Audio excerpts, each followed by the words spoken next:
Hello there, everybody. Hope you're doing well. Uh, it's me, Doc Dino. I know it has been a while. Uh, Figured I was ready to come back to YouTube, and I was ready for this series to come back as well. There's been a lot of fun creationist shenanigans in the last few months, and I've missed quite a bit of it, so we got kind of a backlog.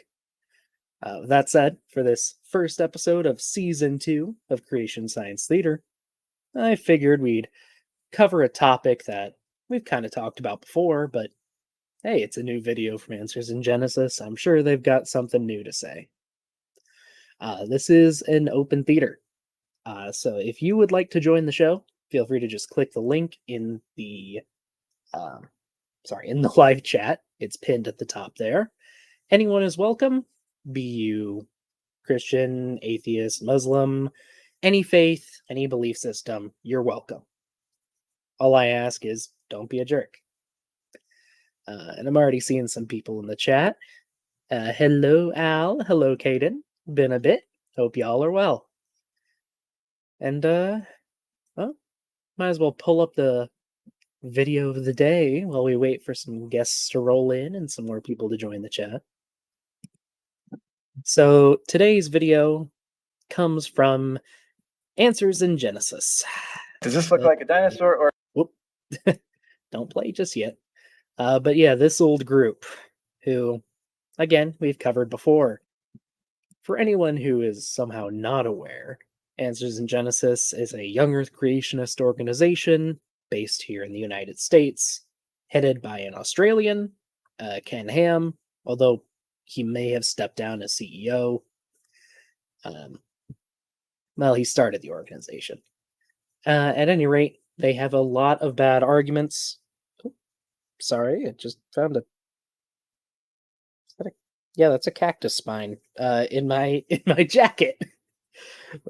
Whoops.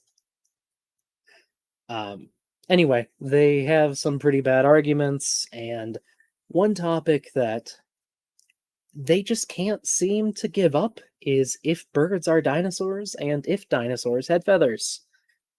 Both of which are topics that, I don't know, I like to talk about, if you couldn't tell based on my name. But yeah, little cactus spine in my jacket that just poked me in the hand. For those who don't know, I am currently doing field work out in Wyoming. It's pretty nice, actually. The weather started to get cooler recently, so it's not boiling hot. Cacti still get in your way, though. Ready. Well, might as well get started. Does this look like a dinosaur or a bird? Looks like a dinosaur. How about this one? That looks like a bird. There's just one problem. That's the same skeleton.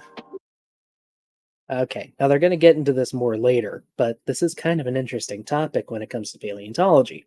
How do you reconstruct different animals and what poses do you put them in? It can really affect public perception of an animal.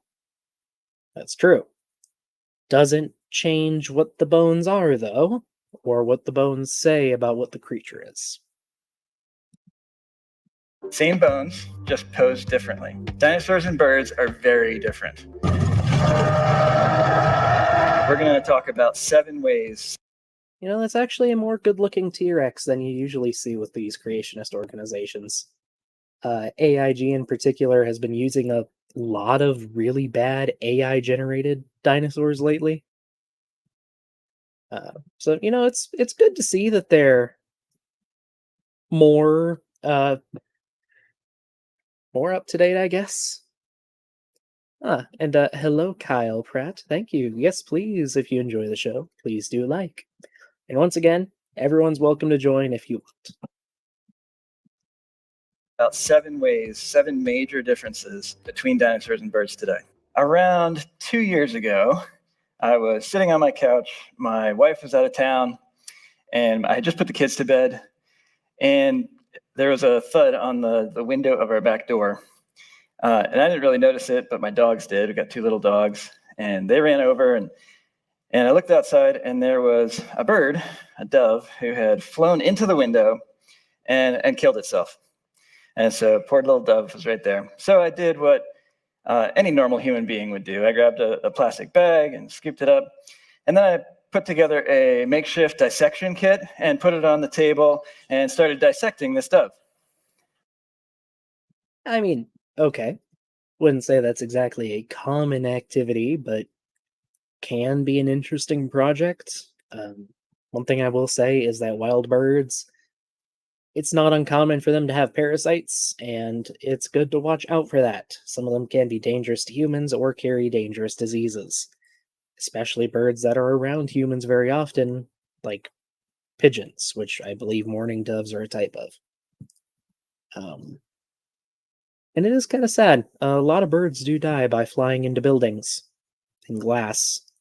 I think it's one of the top causes of bird death in the US, with the leading cause being cats. Keep your cats inside, folks. That's not normal? Okay. So then I called my wife, and I said, Oh, sorry, their T-Rex skeleton here. They can't have put it together themselves, because it has... That's a very accurate arm, actually, for a T-Rex. They've even got the tiny little nub of a third metacarpal, which you never see. Interesting. not going to believe what I'm doing. And I said, I'm dissecting a bird on our kitchen table. And she's like, there was a pause. And I expected her response was not what I expected. I expected her to say something like, "You're doing what?" Instead, she was like, "On my table?" Apparently, she wasn't that surprised that I was dissecting a bird. I don't know. So yes, this is the poor little bird that died. Some people would say that I just dissected a dinosaur because they would say that birds are dinosaurs. You hear that these days. And this idea of feathered dinosaurs is all over the place right now. You see it everywhere. This is a screenshot from the latest Jurassic World movie with a giant feathered Therizinosaurus, or this dinosaur, Pyroraptor. Oh, well, they actually got the names right. That's kind of neat.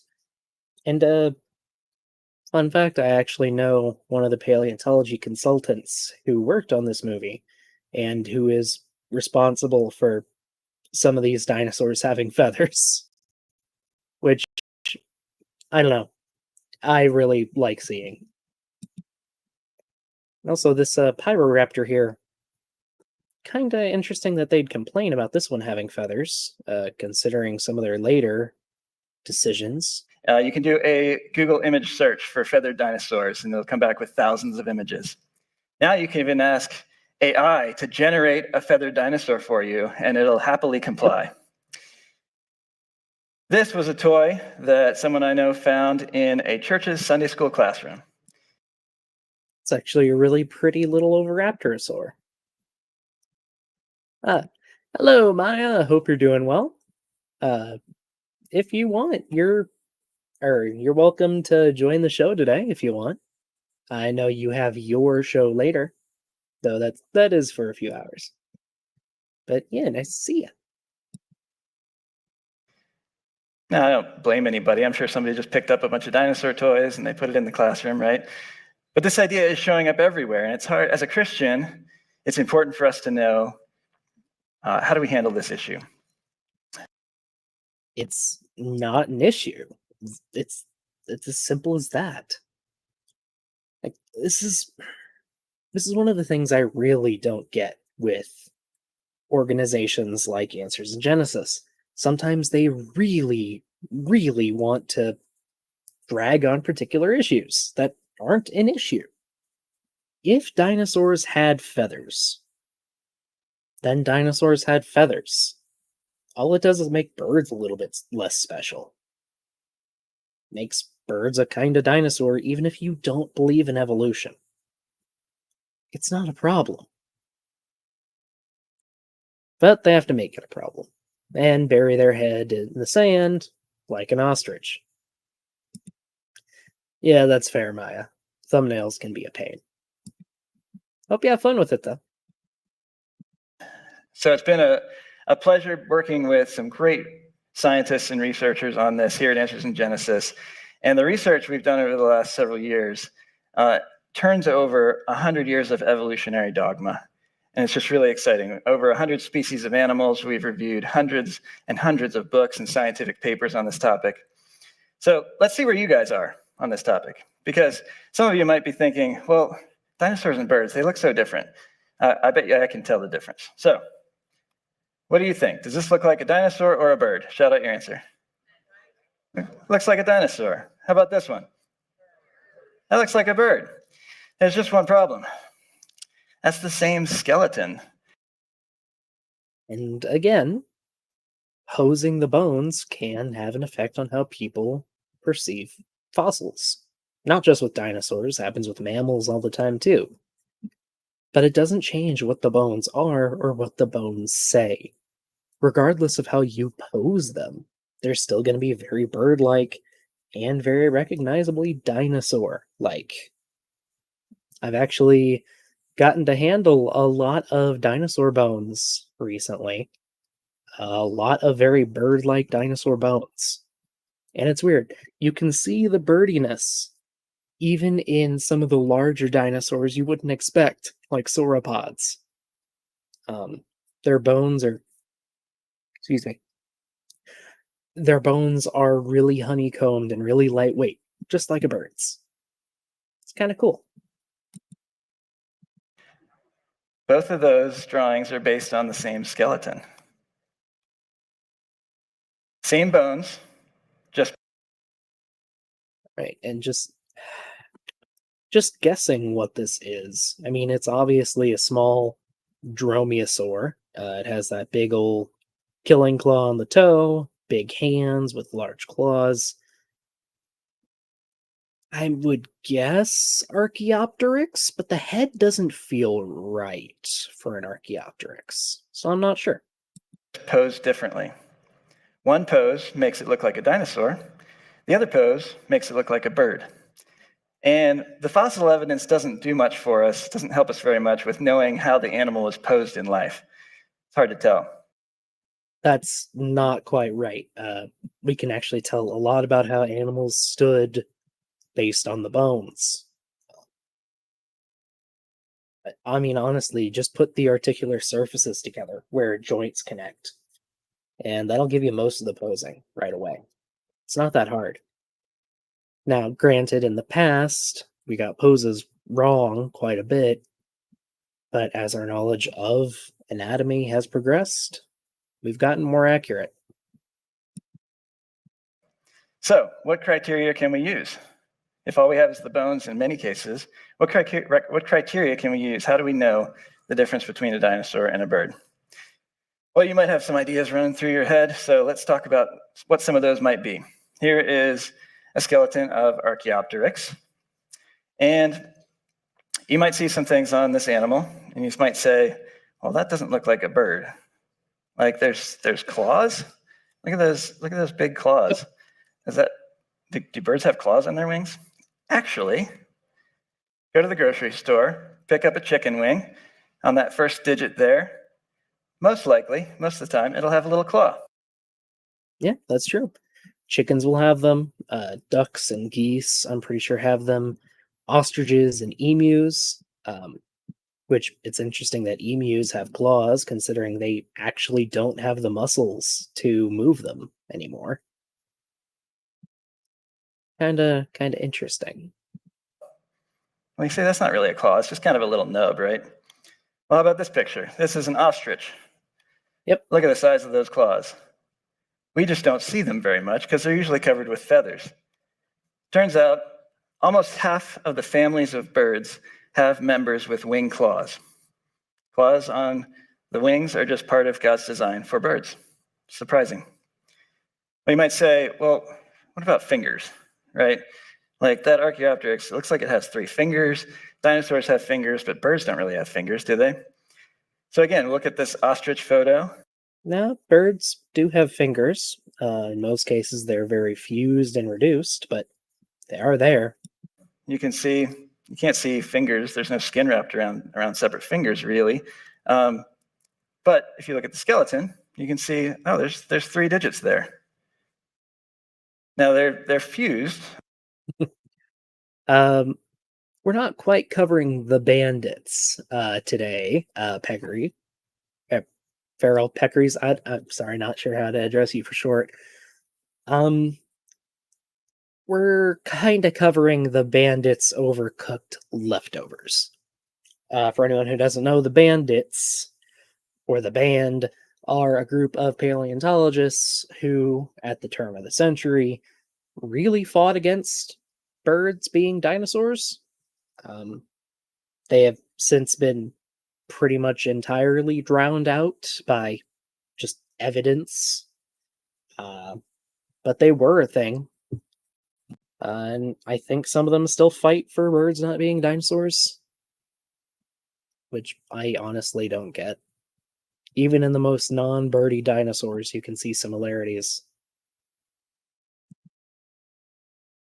A little bit, and that's something we find in modern adult birds. If you look at that chicken wing on the right there, you can see that blue bone. It's actually 4 bones all fused together in an adult bird. So most adult birds fuse together like this. Those 4 bones into something called the carpometacarpus. It's really fancy science speak for the carpal and the metacarpals fused together. But in juvenile birds, they're separate. Those bones are separate. And you can see that on the left there. And when we look at the fossils, you can see we find them in various stages of fusion. Some of them are fused, some of them are less fused. Okay, so this is interesting. Archaeopteryx. Yeah. Yeah, it's kind of weird. There's a pretty consistent grade here, going from left to right. Kind of odd. Kind of odd. It seems like in some of these pre-flood animals, they were less likely to be fused for some reason. But that doesn't mean they're not birds. So you can't use the fingers to tell whether they're a bird or not. What about the teeth? Archaeopteryx had teeth. Well, modern birds, we don't find teeth. We do find on some birds a serrated beak, but that's a different structure. But if we look at fossil birds, there were numerous fossil birds found that did have teeth. There's 6 examples there of different species of fossils. Okay, now this is kind of interesting. Cathiornis and Cynornis over here are almost indistinguishable from Archaeopteryx, which, at least up to a few years ago, Answers in Genesis was saying was not a bird. They were insisting it was a ground-dwelling dinosaur.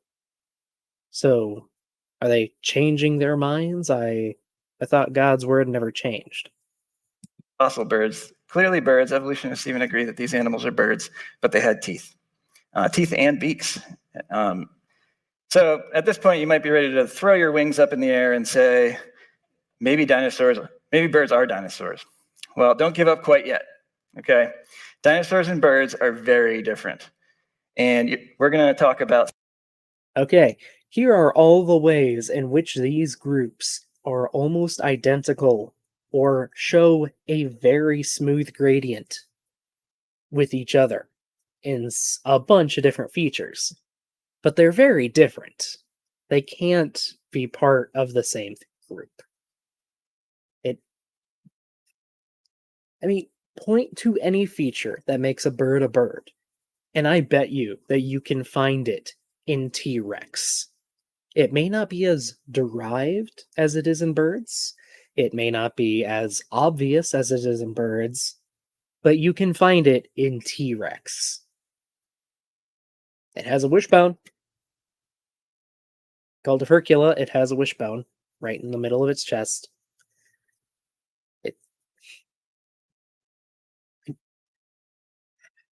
7 major differences between dinosaurs and birds today. Now, some of you might have noticed something else about Archaeopteryx. The bony tail. Raise your hand if you noticed the bony tail. Anybody see that? Extra credit points to you guys. Good job. Bony tail. Yep, a bony reinforced tail reinforced with ligaments called ossified tendons. Those are, tendons, the things that pull on your bones to move your hand or your other parts of your body. Uh, but they've incorporated a bit of bone material into them to help keep them stronger. And it's kind of interesting. Archaeopteryx is part of a group of animals, let's just say, called aviolans. And aviolans are part of a group called Coelurosaurs, which are part of a group called Tetanurae. Tetanurae means stiff tails, and it refers to a group of two-legged meat-eating dinosaurs that have reinforced tails with ossified tendons. You can find a tail just like Archaeopteryx's in every other major group of Coelurosaurs and most tetanurids. Tail. The tail turns out is very important. By the way, T-Rex is both a Coelurosaur and a tetanurid. So is Allosaurus, actually. And we're going to talk about that later. Well, Allosaurus is a tetanurid. It's not a Coelurosaur, but tetanurid. But first, I want to quickly touch on this question. Couldn't God have created dinosaurs? Yes. Yes.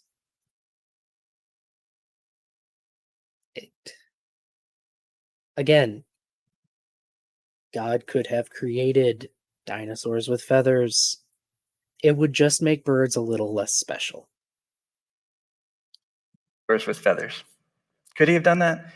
Yes, absolutely. We're not going to limit God and say he couldn't have done something. But the joy of science is finding out what God did do. So it's not a question of whether he could or not. He could have. But let's look at the evidence. And we want to start with what? God's word, right? We want to start with the Bible. We always want to start with the Bible when we're talking about anything we're trying to figure out in life. And the Bible gives us. And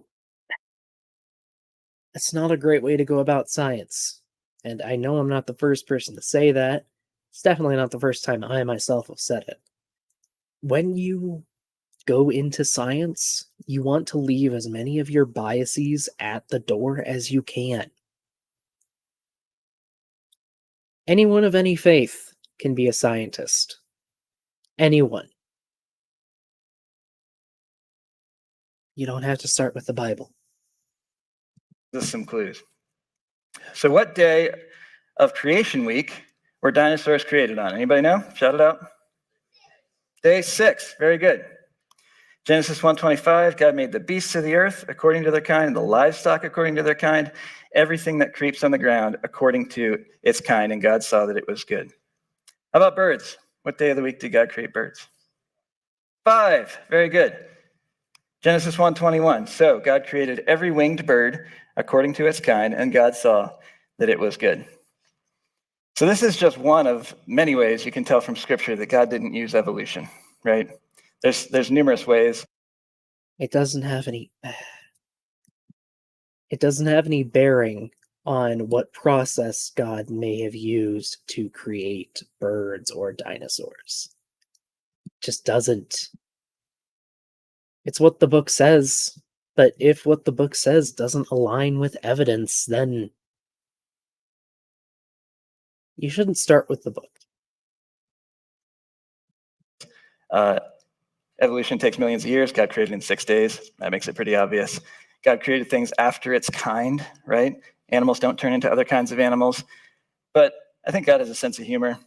And just to mess with the evolutionists, he created birds the day before he created dinosaurs, just to make sure we were absolutely clear on that issue.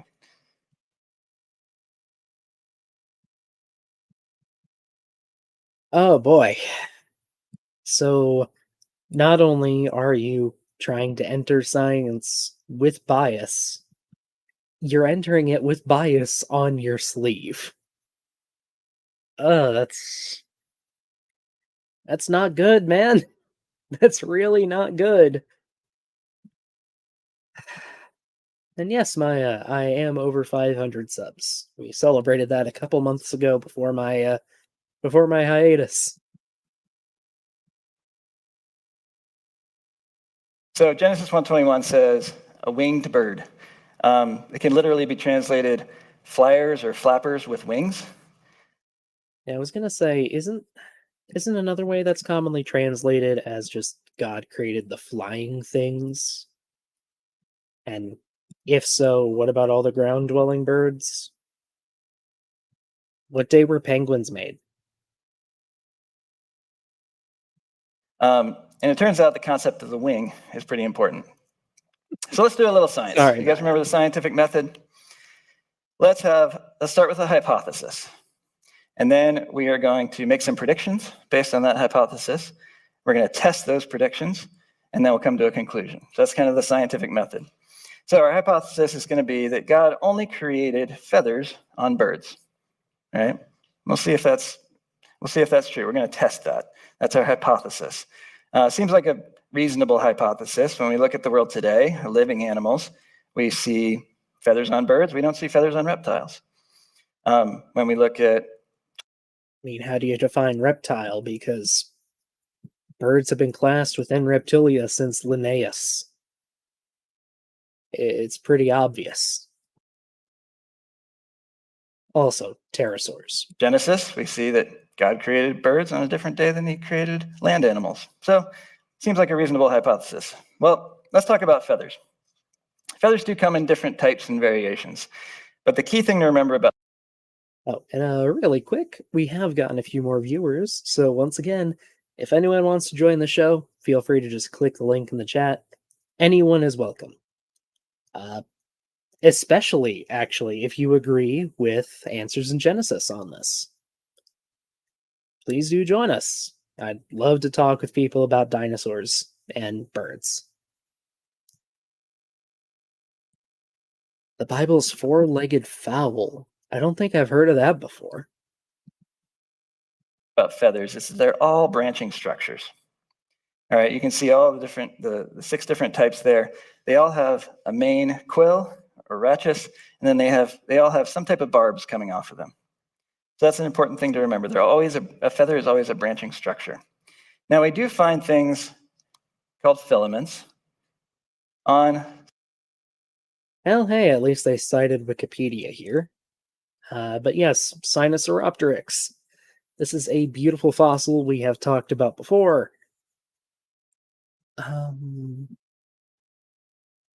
Oh, sorry. Just a second, Peccary. But we've talked about Sinosauropteryx before. These people will say that the feathers on the fossil are just collagen fibers. They are not, and they cannot be collagen. Collagen is a protein. Okay, it's little bands of protein that help hold things together. It's what keeps your skin stretchy, and it's an important component in bones. It's not cellular. It's a protein. So it can't exactly have cell organelles in it. But in the Sinosauropteryx, we find cell organelles, including melanosomes, which create color. So we can see what color these feathers were. And I've shown it before plenty of times, but it would have looked a lot like a little red panda, which I absolutely adore. Let's see. Am I front loading a bunch of content for my next field trip? I am not. I am kind of currently on a field trip. I felt like finally bringing the show back. I missed it. Some dinosaur fossils. So this is a Sinosauropteryx. It's a compsognathid dinosaur. And you can see those fuzzy things along its neck, right? Yes, it is a compsognathid. If you don't keep up with paleontology circles, there was a paper that came out this year that said that a lot of these small dinosaurs, a lot of these small compsognathids, were just babies of larger dinosaurs. That paper has not been very popular. uh Sorry, inside baseball kind of thing, but yeah, it's a compsognathed.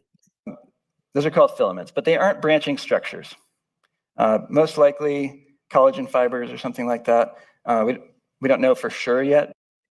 So something they didn't show in their 6 types of feathers little diagram back there is no, you can have unbranched feathers.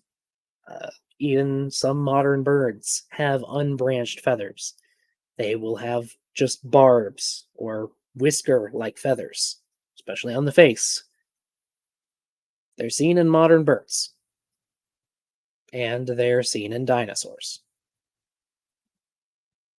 But that's what a lot of scientists think. And so Peccary likes the idea of compsognathids being babies, but if it doesn't have evidence, so it depends. Some compsognathids are not fully grown. Some of them we know are babies. But others we know are adults, including Sinosauropteryx. Not this specimen, another specimen, has eggs in its abdominal cavity, which are positioned where you would expect the eggs to be while the animal was gravid. The egg carrier version of pregnant. So we have mature individuals. They can't be juveniles of other dinosaurs if they're already fully grown. Yes, the neck is bent back because it died drowning. So for those who don't know, this happens with modern birds as well when they die. There is a set of ligaments running down the back of the neck and, well, just the back of a lot of different reptiles, including basically all dinosaurs. When they die, those ligaments dehydrate and shrink, they contract, and that pulls the head and tail back up over the body, causing this classic death pose. Is there still an issue with the juvenile Tyrannosaurus? I'm guessing peccary means nanotyrannus here. In which case, no, there is not an issue. There are 2 or 3 people saying that nanotyrannus is still its own genus. Just about everyone else agrees that it is a juvenile T-Rex. It doesn't help that we have bones of T-Rex's closest relative, Tarbosaurus, with babies and young individuals that show the same growth curve we see in T-Rex. doesn't look like feathers. So we've got this difference, right? Filaments, and we've got feathers. But evolutionists keep trying to use the word feather to include both, right? Again, we have birds with filaments, aka feathers, today. And in the fossil record, we have animals with both. Not just dinosaurs, pterosaurs too. Well, we're not going to do that in this talk. When I say feather, I mean a branching structure. I'm not talking about filaments. And when we find feathers in the fossil record, like on this animal on the left, which is a dromaeosaur called Microraptor, and Archaeopteryx on the right, one of the most famous fossils in the world. When we find feathers on them, they're fully formed, complete branching structures, just like birds today. So why do evolutionists conflate these two ideas of the filament and the feather into one word?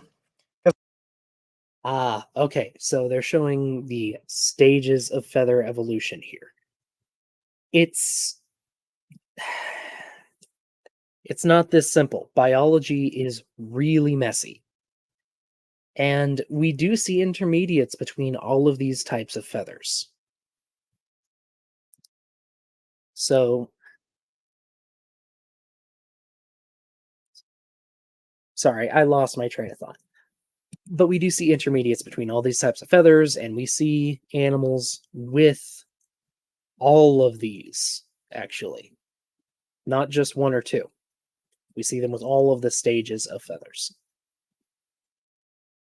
Now, when it comes to how you get a branching structure, it's actually pretty simple. So the formation of a quill or spike, that can happen from mutations in placodes, which are what eventually evolved into scales, feathers, and hairs. It's just a mutation. It's a hollow placode. A further mutation causes the placode to branch into a bunch of different tufts.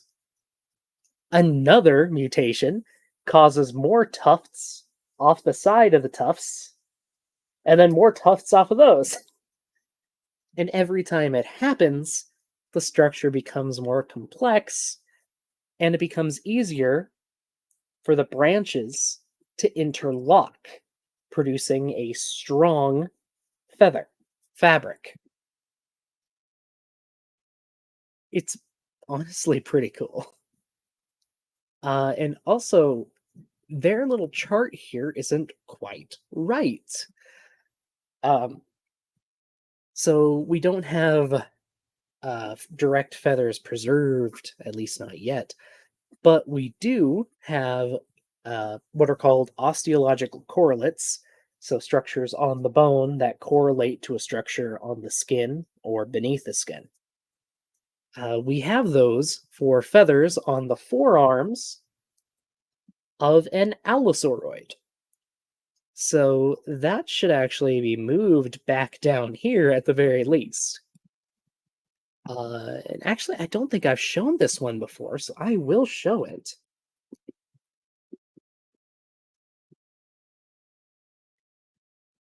It's an allosauroid called Concavinator corcavatus, which, first off, is just a really fun name. But also, it's an insanely well-preserved fossil. So zooming in here, we have the skull. We have almost the entire skull in beautiful preservation. Again, it's curled back over the back in that death pose. We have the arms. Oh, where's the... Yeah, we have the arms down here. And again, on the ulna, the outer lower arm bone, we have these little bulbs running down the side.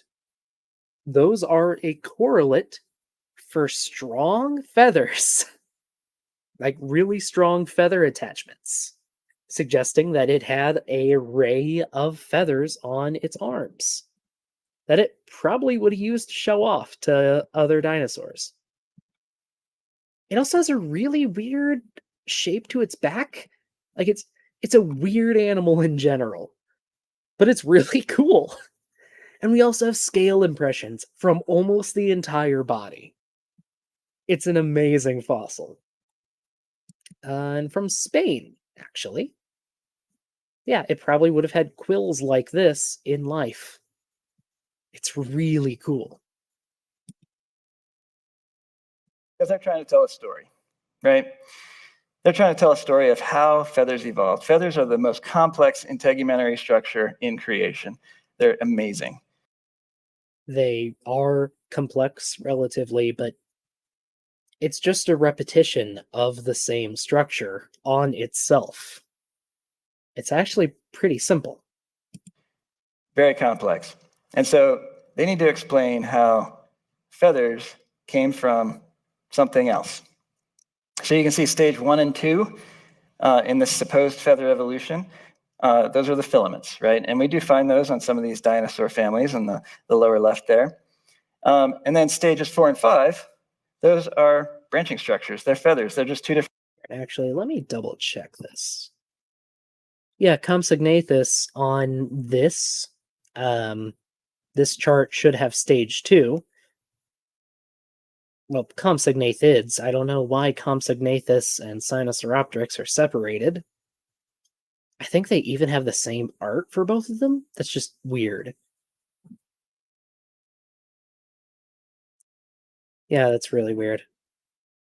Different types of feathers that we find on birds today. Stage 3, they haven't found those yet. They're completely hypothetical. This was We have found them. We covered them the last time we covered this topic. We have found them. a diagram based on a diagram from National Geographic magazine, and you can see stage 3 is just a little question mark there. Maybe it happened around here. So it's very different, and you can see there's 2 different groups of animals. So if we look at a group of what they would call theropod dinosaurs, these non-avian dinosaurs, there's a subgroup inside of there called Maniraptora. And if we look at all of the fossils where we find real feathers, they're all found inside of this group. They're all found inside. So, not quite. Sorry, I have to have my mouse in this window to so you guys can actually see it. So we have direct evidence for feathers in all of these animals. We have it in tyrannosaurs, compsognathids. I don't know why Ornitholestes is on its own here. We have it in ornithomimids, and I believe we have it indirectly for dinochirids, which are really massive ornithomimids. We have it indirectly for allosaurids and dilophosaurids, actually, which are from the early Jurassic, which is really weird. We have it in carcharodontosaurids, which are part of allosauroids. This is a weird diagram just in general.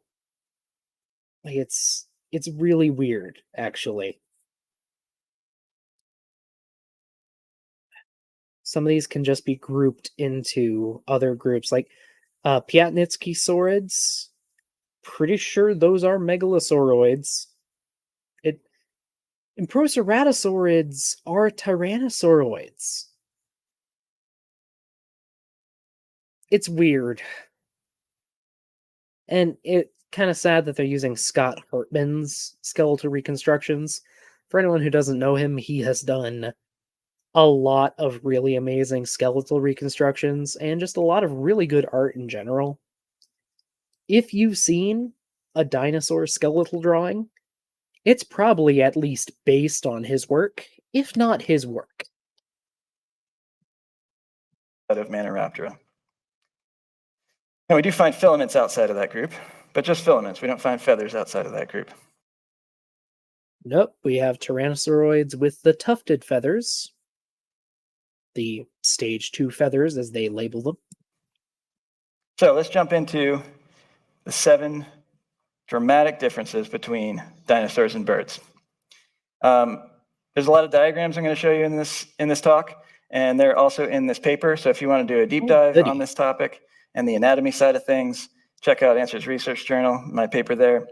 I also want to give a big shout out to Dr. Haynes for all of the groundwork that she has laid. Debate over the classification of Archaeopteryx as a bird. On the research side of things. She's just done an amazing job. So you guys ready? We've got to move fast. All right. So our scientists have done some just incredible work, really studying, going deep into the papers and the fossils and studying all these specimens to try to figure out what's special about birds. And guess what? Birds have wings. It's a very deep. Oh boy. Yes, birds do have wings. So do dromaeosaurs. And ornithomimids. And carcharodontosaurs, if you consider those filaments on Concavenator to be, if you would consider those wings. They're feathers attached to the arm, coming from the ulna. That's kind of what wings are. Dinosaurs have wings. Don't know what to tell you. Concept, I know. Birds have wings. And that ties back to that concept we saw in Genesis, right? Wings are important. So the first 4 criteria we're going to talk about, the first 4 dramatic differences, are related to the wings. And the first one we've already talked about a little bit, wing feathers, right? So these aren't just random feathers attached to the body. Birds have wing feathers. Feathers, not filaments. If we look at that Archaeopteryx fossil, you can see the feathers are arranged very beautifully into a wing, just like modern birds today. Same thing with the dromaeosaur, Microraptor, a wing, very clearly wing feathers there. This one's a little bit harder to see. This is Caudipteryx. It's an oviraptorosaur. And there's kind of the body outline. They had smaller wings. They were probably flightless, but still, feathers are still arranged in a wing shape. So here's a diagram of this, some of those animals. This is a dove. And you can see the three different. Yep. And again, these secondary feathers, those are on concavenator. Groups of feathers there. The primary feathers, which are the feathers attached to kind of those finger bones. The secondary feathers are attached to the arm, the ulna bone. And the alula feathers are attached to that first digit, the gray feathers right there. Oh, and for the record, we also have those quill bulbs on Velociraptor. Kind of neat. If we look at the feathers on Microraptor, the dromaeosaur, again, same type of arrangement, right? Very similar to modern birds, arranged in a fan shape, got all these different things that make it just like a bird. Same thing with Caudipteryx. The feathers are shaped a little bit different. The wing is a little bit different shape because different birds have different shaped wings based on how they fly, but still. It really is weird that they're considering oviraptors. I guess a little bit of a spoiler for where they're going with this. They consider oviraptorosaurs birds, but they don't consider ornithomimids birds, which for anyone unaware, ornithomimus means bird mimic. Because even in the early 1900s, before the connection between birds and dinosaurs was really well established, we could tell how birdy they were. Like, their skeletons are frighteningly similar to a modern ostrich. Hence the name of the related animal, Struthiomimus. But they're not good enough for these guys, despite us having feather impressions for them. It's really weird. Bird. They're not feathers that are randomly attached to the body or something like that, evolving, partially functional. These are fully formed wings. And another thing that birds have around their wings is something called patagia. And this soft tissue, the red and the blue you can see there, the red is the propatagia, and the... Yes, the patagium. I mean, it's just a flap of skin. Humans have that between the thumb and the first finger. You have a bit of a patagium there. It's actually a very variable trait. Different people have more webbing between the fingers than others. Blue is the postpatagia. And it's a complex system of tendons, ligaments, and nerves that automatically fold the wing feathers when the wing closes. And it connects to the skeleton. It's really a remarkable system, so that the bird, basically when the bird stretches out its elbow, the wing automatically opens up. And when it closes its elbow, the wing automatically folds. It's just an amazing... Again, I mean, bats have that. Sugar gliders have that. Your cat has that. Squirrels have that. Elephants have that. I don't think elephants fly. Amazing structure that God created. So, if these feathered maniraptors are birds, we would expect to find evidence of something like this in the fossil record, right? Well, guess what we find? On several of these feathered maniraptors, we find evidence of this soft tissue. You can see it there. This is Anchiornis. And not only do we find kind of that body outline of that, we also find little feather follicles in the skin if you use the right kind of light on this fossil. And that's significant because this is something that evolutionists don't talk about when they talk about feather evolution. You can see in that diagram, that little picture on the right there, every feather in the skin of a bird each has nerves, blood vessels, and muscles that attach to it. Why would we not talk about that? That sort of thing is necessary for most skin structures. And it's documented. I'm pretty sure those structures are documented in Sinosauropteryx and Eutyrannus, which is an Allosaurus-sized tyrannosaur that is covered in feathers.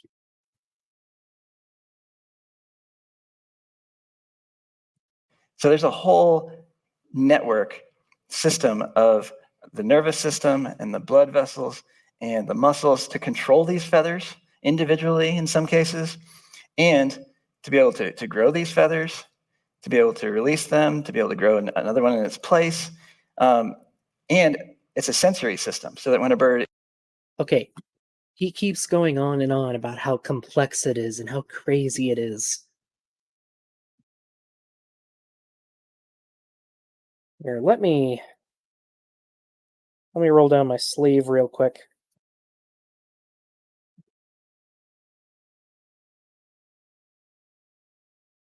So, the hair on my forearm has the same system. It's part of being an animal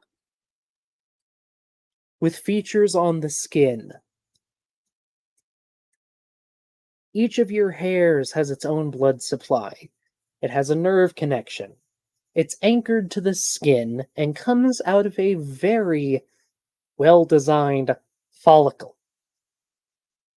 It also is attached to your nervous system. That's why when you blow on hairs, you feel it.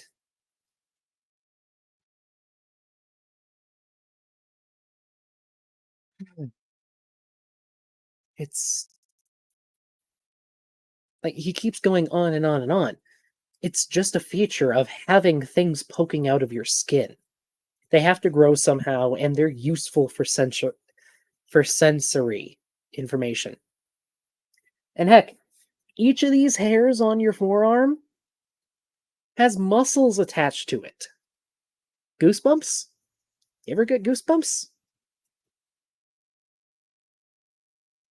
is flying, kind of like if somebody touches the hairs on your arm or something like that, you can feel it, right? Oh, hey. Birds have that Yeah. with their feathers. So they can feel where the wind It's is so not that they that can crazy. adjust mid-flight. Even It's he really admits it. remarkable. So difference number one between dinosaurs and birds: birds have feathers on their wings. All right, difference number two: swivel wrist. All right, hold up your arm for me. All right, keep your arm straight and try to bend your wrist to the side. How about you? I can't get past 45 degrees or thereabouts. That's because I have a human wrist, not a bird wrist. A bird wrist can fold all the way up beside its body. It can almost touch the finger bones to the side of the arm. That's because it has a swivel wrist. It's got a special bone in it. Yep, birds do indeed have a semi-lunate carpal bone, which is what he's about to get into.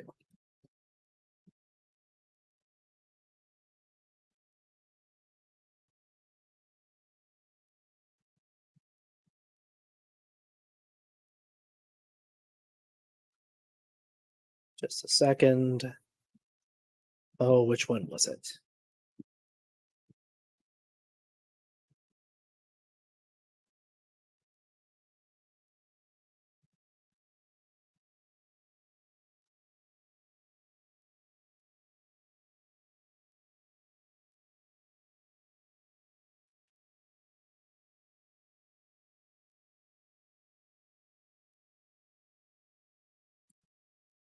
Okie doke. So this is a figure from a paper discussing the semi-lunate carpal in dinosaurs. So on the right, Well, on the right is basically what a bird has. Excuse me, it's based on a bird it's based on a bird called Crossoptilon, which let me just double check what that is. Oh, pheasant. It's a pheasant hand. This is the hand of a early bird, Cynovenator, and this is the hand of Guanlong, which I'll explain what that is in a moment. The yellow is a semi-lunate carpal bone, which again lets the hand do that. Guanlong is a tyrannosaur.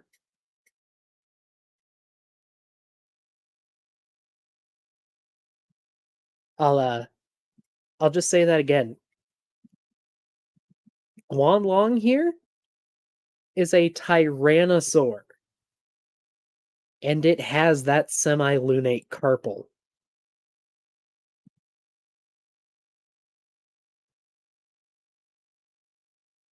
All right, buddy. Its wrist called a semilunate carpal. It's a half moon shaped bone, and that allows that wrist to swivel sideways. A bird can't really do this. Their wrist doesn't bend that way. It bends the other way. It swivels. So if these feathered manoraptors are birds, our prediction is we would expect to see what? A swivel wrist in these animals, right? Well, what do we find? That's exactly what we find. So you see there's the chicken with the swivel wrist, Sapiornis, which is an extinct bird, and Microraptor. They all have the same bone and this swivel wrist functionality. So they have the ability to kind of close their wing. Now, if you look at the dinosaur wrist there on Allosaurus. So they pick Allosaurus here.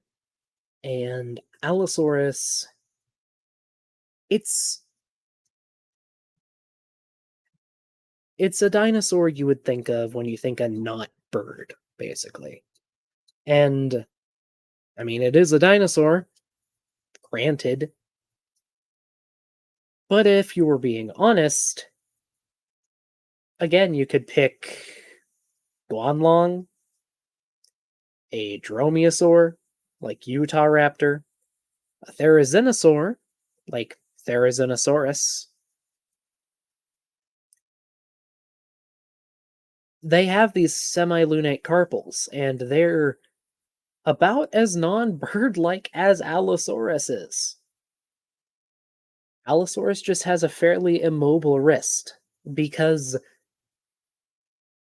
even though people might think of it as primitive, Allosaurus is still very derived. And it's built to take down giant sauropods, so it needs a stronger wrist more than it needs a flexible wrist. It doesn't have to fly.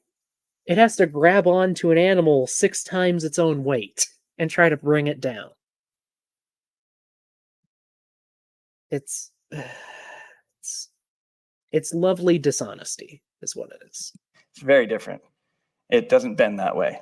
And that's consistent across all the theropod dinosaurs that. Okay, let's see here.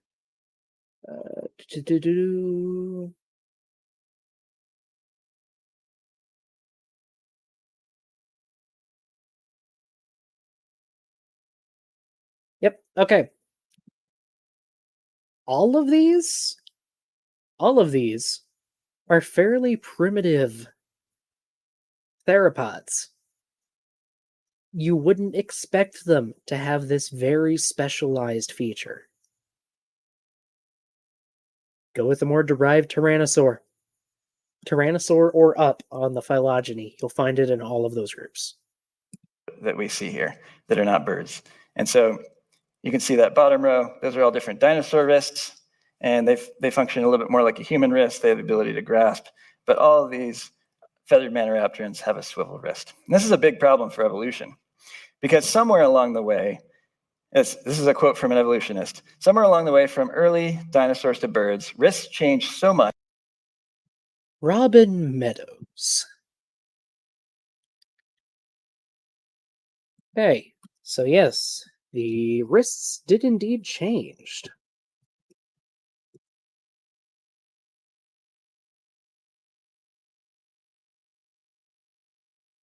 Okay. Oh, excuse me.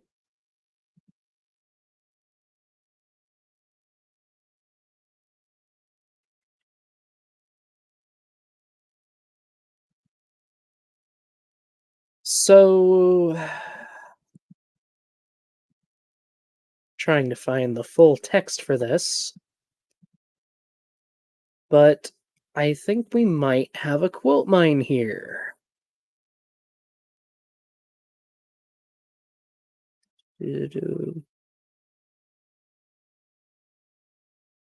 Yeah, so this is from a paper explaining how the wrist orientation of modern birds evolved. That's what this is from.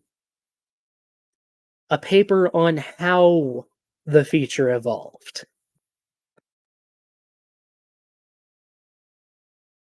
What do you know?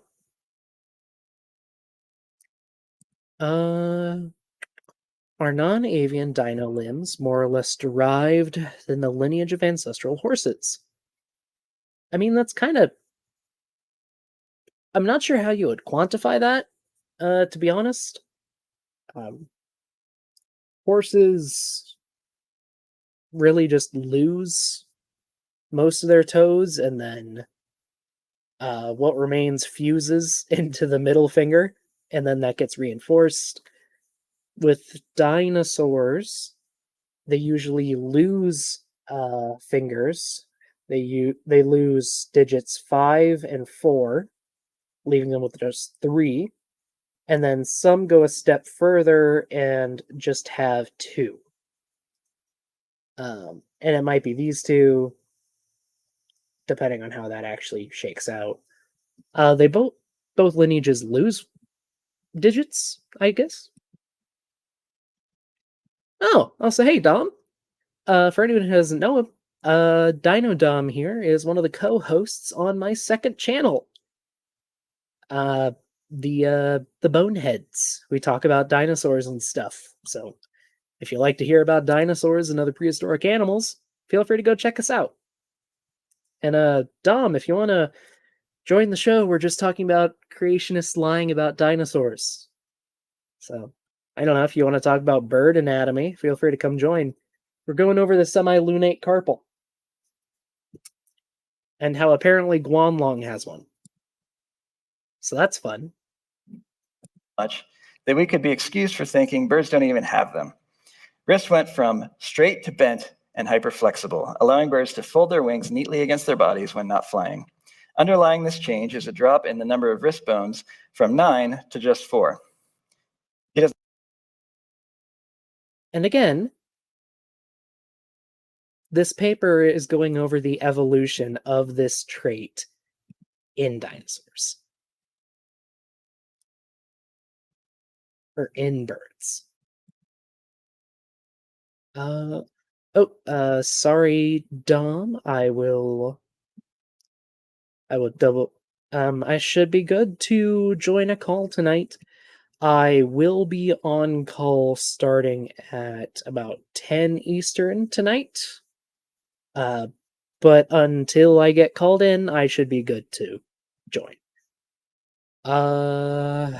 And I can send you the link on Discord. Otherwise, it is posted at the top of the chat. There you are.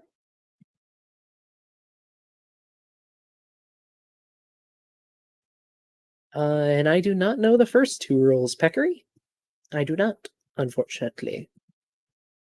There's no for a lot of explanation of how this happened. This is a big problem for evolution. Like, what benefit would that give to an animal to completely re-engineer its wrist so it can bend sideways before it can even fly? Doesn't make sense. Okay, if you already have the feathers, being able to move those feathers more is a very strong driver for evolution because you can use them for more things. Oh, so hello. Oh God, I have your stream open on the other side. Hi, How's it going? kids. Hello.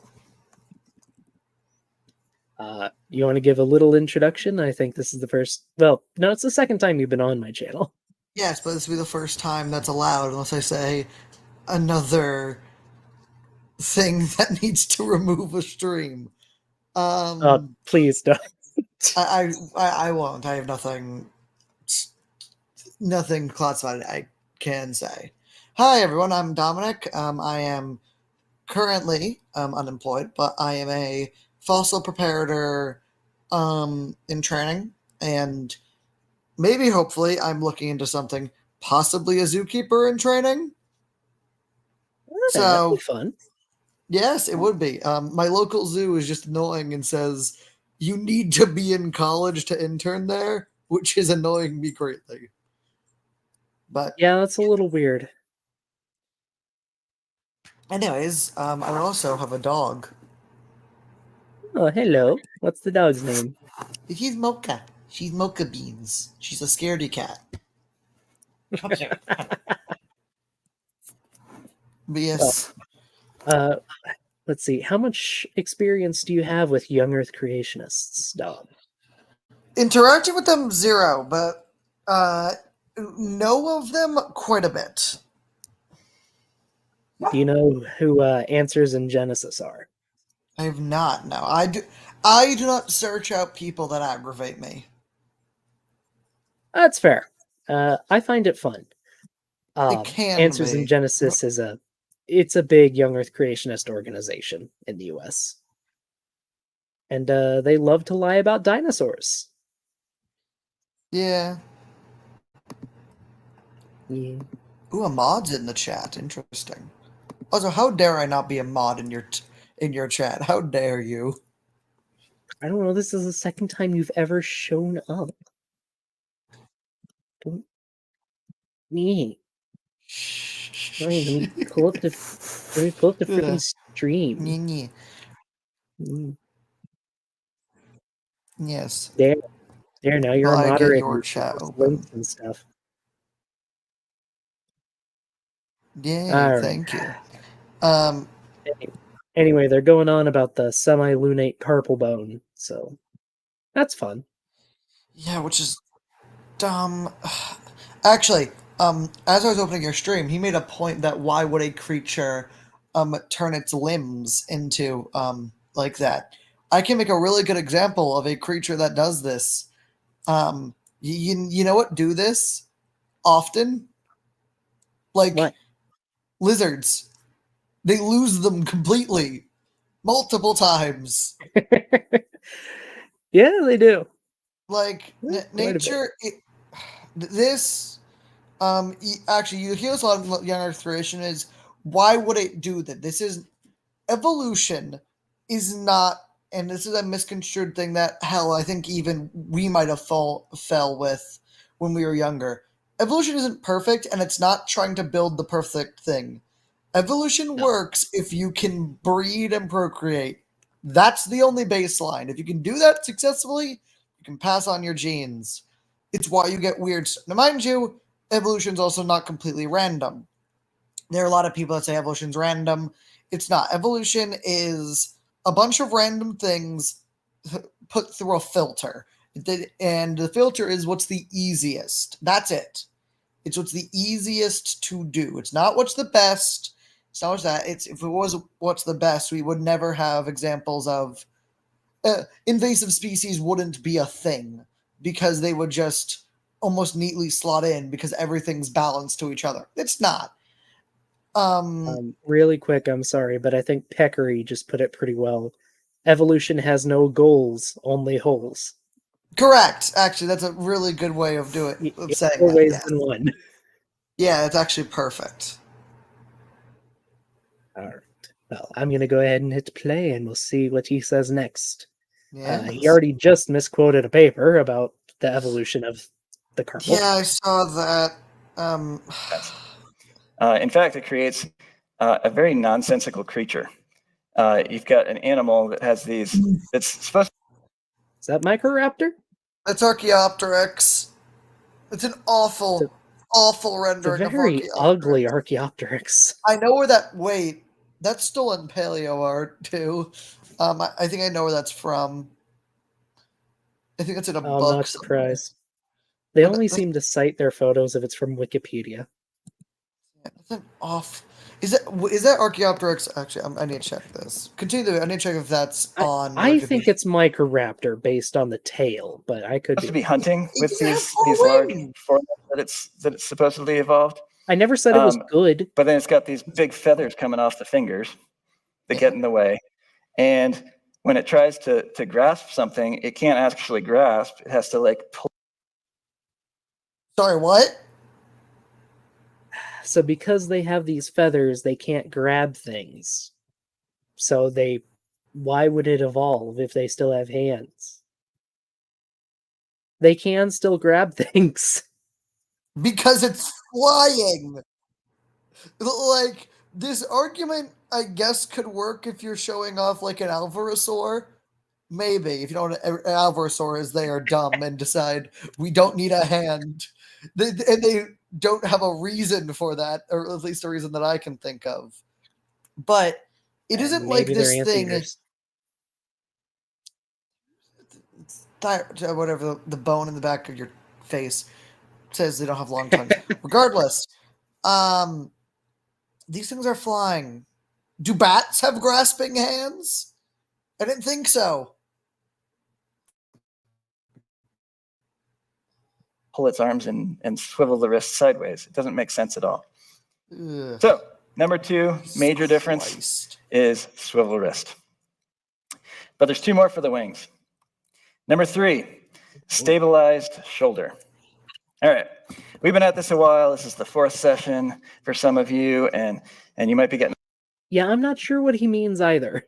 I'm kind of waiting for the explanation. No. Also, I need to go. I am only on until people came home, and people just came home. Nice to meet everyone from this thing. I'll be in the chat, but I won't be in video.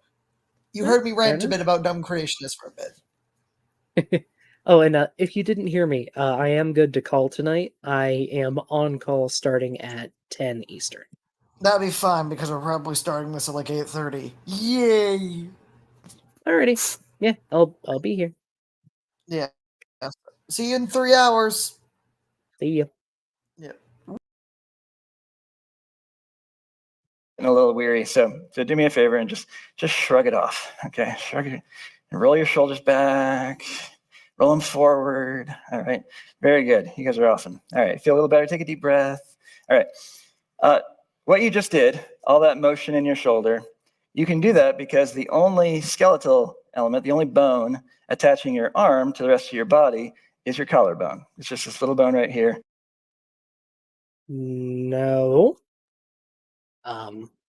Your humerus is attached to...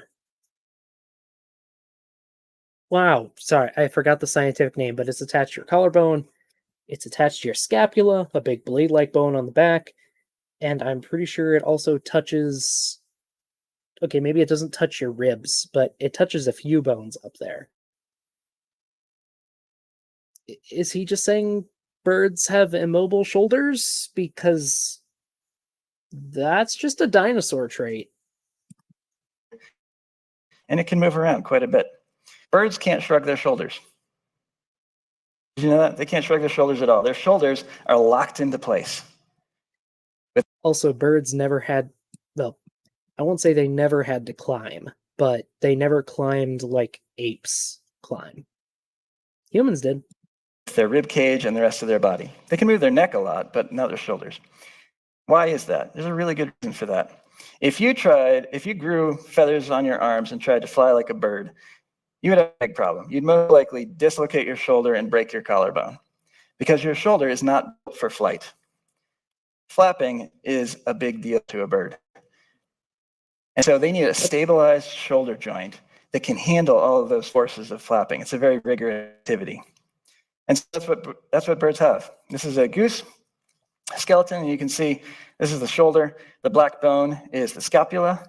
The gray bone is the humerus, which is the first bone in the wing. And then they've got this special bone called the coracoid, which is in blue. And that bone works with the furcula and scapula to create a tripod type structure. In fact, your coracoid has been fused I believe, into your collarbone. Still there. I think it's called the coronoid process in mammals. Which is engineering, a really strong engineering structure. So the shoulder is kind of attached to this tripod, and so it's very stable, right? And that shoulder doesn't move. And you can see angle, you've got that angle between the scapula and the coracoid, and that adds to that stability. Dinosaurs don't have this. So this is an Allosaurus shoulder. It has a coracoid bone, but it's almost like it's just an extension of the scapula. In fact, in some cases, they're so fused, it's hard to see the line between them. So what would our prediction be?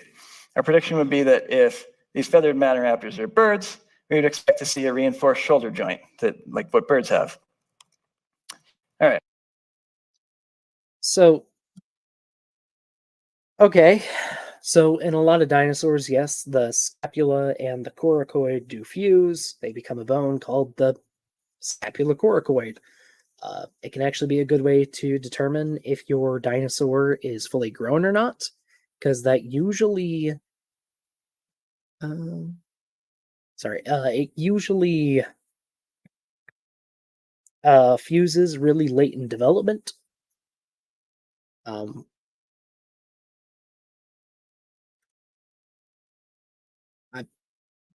It seems pretty reinforced. I really don't get this point. Okay, so there's our goose. There's our Allosaurus. There's Cathiornis, which is a distinct bird. You can see it's got the angled scapula and coracoid bones there. And there's our Dromaeosaur, Microraptor. Same thing. It's a little bit slightly different shape, but it looks nothing like the dinosaur. It looks very avian, looks very bird-like. It's got a reinforced shoulder joint. Let's extend that out. You can see the dinosaurs across the bottom. They all have those rounded coracoid bones that are just an extension of the scapula. Don't have that extra stability. And across the top, again, it seems to be pretty stable. I don't get this point. Like the coracoid of aviolans is a different shape. Okay. The Tyrannosaurid here, Stoxosaurus, looks more similar than the other theropods.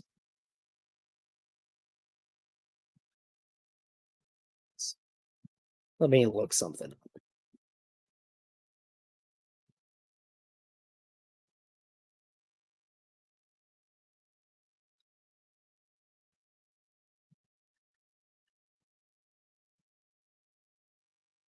Okay.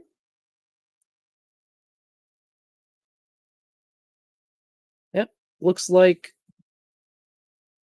Ornithomimus has a coracoid pretty similar to what he's describing. Little odd that it's not included here, but okay. you can see there's some variation, but they've all got some more of an angle and more of an elongated coracoid bone. If you look at that ostrich on the far top right, you can see that the angle's not very sharp. Why would that be? Well, ostriches can't fly, right? So they don't need as much of that stability. So it has a broader angle. We see that in some of these extinct animals too, like Caudipteryx. The angle's not quite as strong. It was most likely flightless. It still doesn't look like a dinosaur shoulder. And it's really cool, the muscle. Well, it still looks like a dinosaur shoulder. It's just a little different. System that birds have around their shoulder joint. They've got a really elaborate pulley system in their shoulder. So they have a muscle that attaches to the sternum, and it loops up through something called the triosteal canal and attaches to the humerus and helps raise the wing. It's a pulley system. So how did a dinosaur shoulder with the standard usual deltoid muscle that just helped raise the arm loop through a canal to create? Okay. Sorry. This feature changes throughout theropod evolution. Even in the chart he showed earlier, the Tyrannosaur the most derived Silurosaur in that list that he showed looked more like the birds. It's a derived feature. Like, it's A completely different muscle structure. It even reversed the direction that it was. keep in mind, some lineages can have novel features or novel characteristics of a feature. That's not an issue, especially since it is usually passed on as a shared derived characteristic. It's not that tough. So Microraptor, if you look at that, the latest research indicates that Microraptor and these other feathered raptorins had a similar pulley structure. So their shoulder was very much bird. So our third major difference is that stabilized shoulder. All right, one more wing difference, and that is the shoulder joint. Okay. All right, make like you're going to do a chicken dance. All right. And then raise your shoulders. Okay, raise your arms up. Get your elbows up. See how high you can go. All right, so you can get there a little ways. If you straighten your arms out, interestingly, you can raise your arms up higher, right? So that's what a bird needs, right? They need a wide range of motion in their arm, right? In their wing. And so that's what we see in birds. This is a kind of a cross-section of a bird, a European starling. And you can see the coracoid and the furcula bone, there's the white bones, and then you can see the... Okay. Once again, birds fly. You would expect their shoulder joint to be more mobile than other theropods who only had their arms like this and can maybe stretch them out or go a bit like this. You would expect them to be different. The bones are all the same. And there's a gradient from less derived to more derived dinosaurs. The blue part, which is the range of motion of the humerus, okay?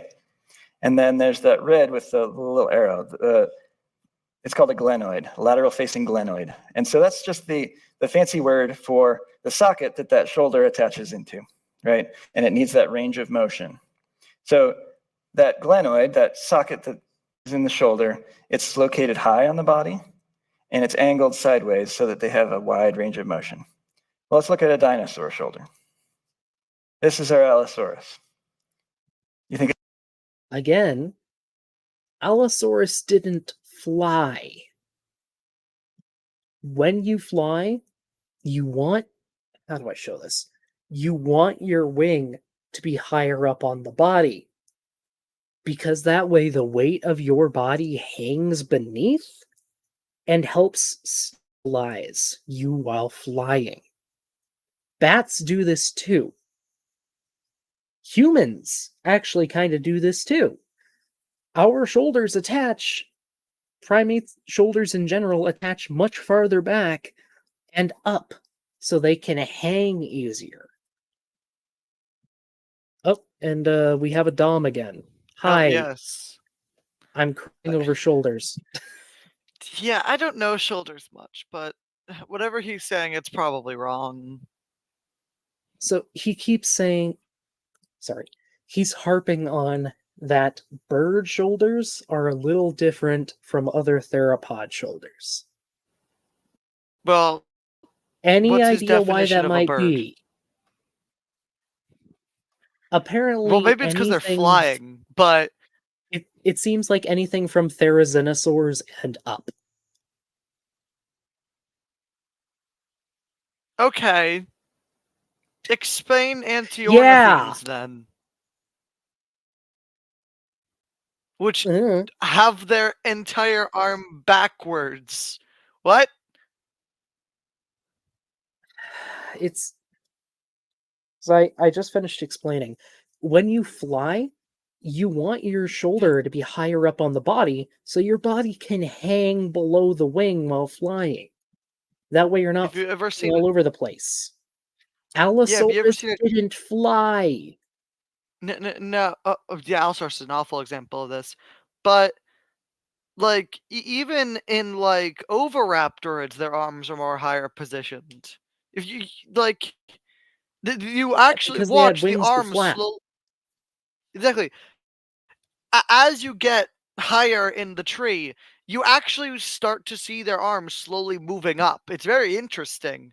And so things like even like gallimimids even have their arms higher positioned. Allosaurus is away from true birds by about 150 million years. It's Oh, yeah, that longer than reminds me. Apparently, he does not consider ornithomimids to be birds, but he considers oviraptorosaurs and therizinosaurs to be birds. Oviraptorids, sure, maybe. There's still debate on how close they are to birds. Therizinosaurs aren't like no. Mm-mm. Oviraptors might be the Yeah, sister group of birds. Like, sure, why not? Well, mind you, the definition of a bird's also weird. But therizinosaurs don't, though. They have their arms also like in front of them, don't they? I think. Let me check Falcarius. Yeah. Because I know, like, Nothronychus and Therizinosaurus, their arms are positioned. Well, mind you, they are also weird because they become upright and pot-bellied. Like, that's also a bad example. But Yeah, therizinosaur. Well, it seems more derived therizinosaurs are more up with the shoulders. then that's evolution can happen. Okay, then sorry. These are one of the It's things that you can evolve the same thing multiple times. Dinosaurs evolved to fly 4 times. Well, you see, they don't accept evolution beyond what they absolutely need to get all of the species in creation after the art.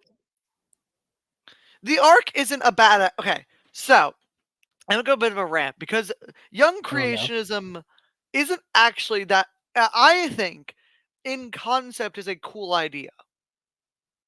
Depends on how you do For it. like a fantasy setting, it can Well, work. well, for even for a belief setting, I'm fine with it.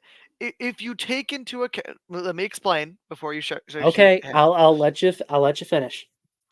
Uh, if you have to take into the account because what young creationism is that everything, what that the Earth is what 4,000 years old, 6,000.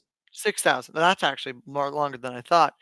And that the I so let's say for example, it Adam and Eve with all the dinosaurs. One, there's young Earth creationism that thinks that dinosaurs were all herbivorous.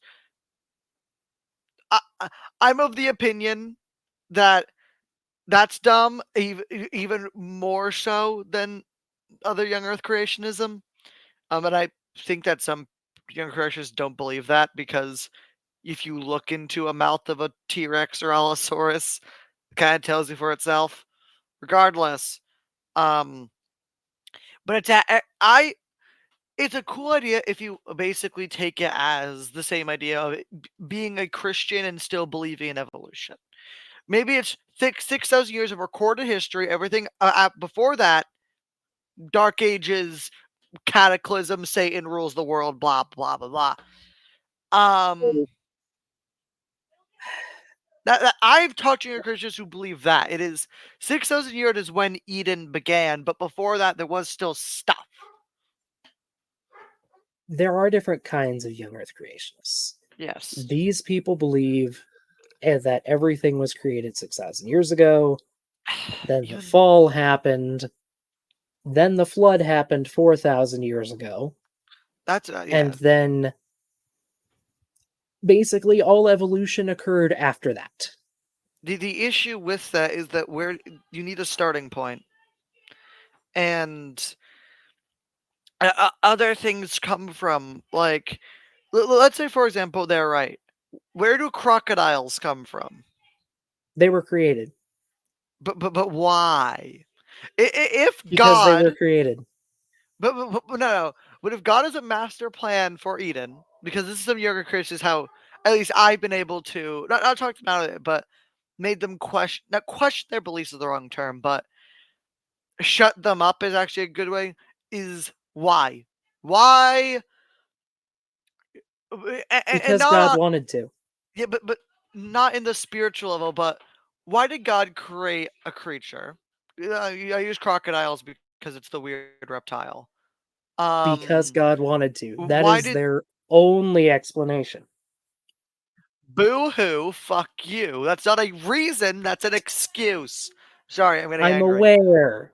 I'm not saying it's good, but that is what they say. I've talked to some young Earth creationists that have interesting ideas, and then there are people. The vocal minority is the biggest thing. I don't even know Just if the people I talk to are count as young Earth creationists anymore. so trust me, the more you interact with these people, the less they make sense in any regard. Well, I'm aware. I also Oh, come from a family with archaeologists in it. I'm aware how weird this gets. maybe some to some degree. Also, hello AJ. Hello.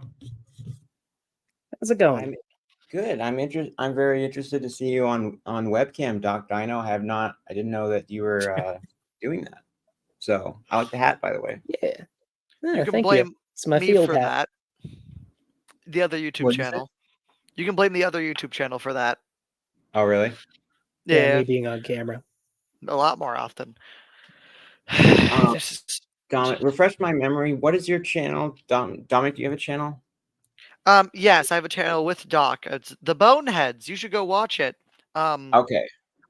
I We think I've have seen it because I recognize your voice. yeah. From I may have yeah. also been on a stream with Doc before on this channel. Yeah. I My remember. I watched him. 500 special that I'm not got here for long, destroyed. but yes. Is my audio okay, by the way? I'm Yeah, sorry we're about fine. that I said classified Harvard. Yeah. You're fine. Do I sound okay? Yeah, you're good, AJ. Okay. Yeah, Well, fine. just let me And know. if I anyone will does get want all to of check your out, streams. the Bonehead channel, the link is in the chat. Please go Awesome. subscribe. It's really cool. We work hard on it. This week we might work less hard on it because dumb fucking sheep. Yeah, we talk about dinosaur and other animal designs in media. What we talk about is decided at random, and It's the like universe decided to have us talk about a sheep. we had such a really? good line of creatures for a long time. Like so many Yeah. good videos since Procoptodon, and then fucking sorry. I'm now getting angry at the wheel. Also the other thing is this is that you can't use big theropods for this either. Because they don't use their arms. Yeah. That's Okay, I want th- to tell you guys about an argument I heard from. So Kent Hovind did an open mic panel recently with Standing for Mhm. Truth. I don't know if you guys saw Yeah. this. Don't think I And did. well, Dr. Dan went on there and he eviscerated Kent. It Good. was very good to see. Yeah, it was awesome. But there was one argument that I remember overhearing, and I'm going to paraphrase this, but I think Jackson Rowe was talking to somebody, and they were saying, "So how many specimens of Archaeopteryx have we found?" And Jackson said about a dozen. No. And this guy pointed out, he's a creationist. He said that all these 12, and you guys can correct me if I get any details wrong here, that all of these 12 specimens were found in the same layer in the Yeah. same general region. They And should. I guess he was Yeah. saying that was kind of fishy or whatever. And Jackson's response was that, well, even if you don't like that example, we have lots of. He was pointing out other examples of feathered theropod dinosaurs that we found, where we have examples from varied layers and regions, and I think his argument was like, you can't say that dinosaurs are birds by saying that dinosaurs are theropods because birds are theropods. So it's a circular argument. And I was like, well, they're think not he's just just saying theropods; they're confused. saying feathered theropod dinosaurs. So it's not so. How do you define the term theropod, Doc? How would you define that? Okay. So theropods are a group of dinosaurs. They are primarily bipedal and carnivorous. They have a general proclivity towards hollow bones and a very derived breathing system. They're warm blooded. Do they They have have a high metabolism. fused fingers or unfused? Later ones do. Okay. Throughout Please theropod evolution, they go from four fingers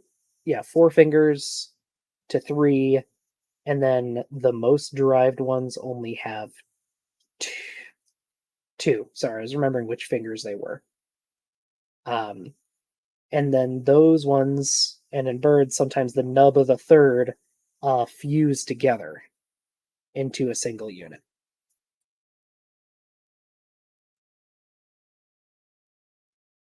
And Right. Sorry, I'm eating cereal. That's okay. So and Darwin predicted after he wrote Origin of Species that we would find a fossilized dinosaur skeleton with unfused wing fingers. Is that correct?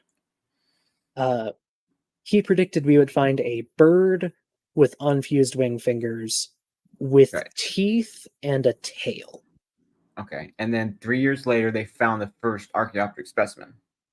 Yes. Now, I think it would be important to emphasize that Darwin had no hand in its discovery. Right. He just predicted it. Yeah, he just predicted it. But I was talking with some flat earthers today, and they have this weird argument, not to sort of change the topic, but this is an argument I've heard this time and the previous time I talked to these people, and they were trying to say that because we were both times I think we were talking about gravitational waves, and they kept saying, oh, you got to provide an experiment. I'm like, well, experiments are good, and I'm like, I can Google. I don't know an experiment off the top of my head, but I can Google one for you. But what about confirmed predictions? Are those important in science?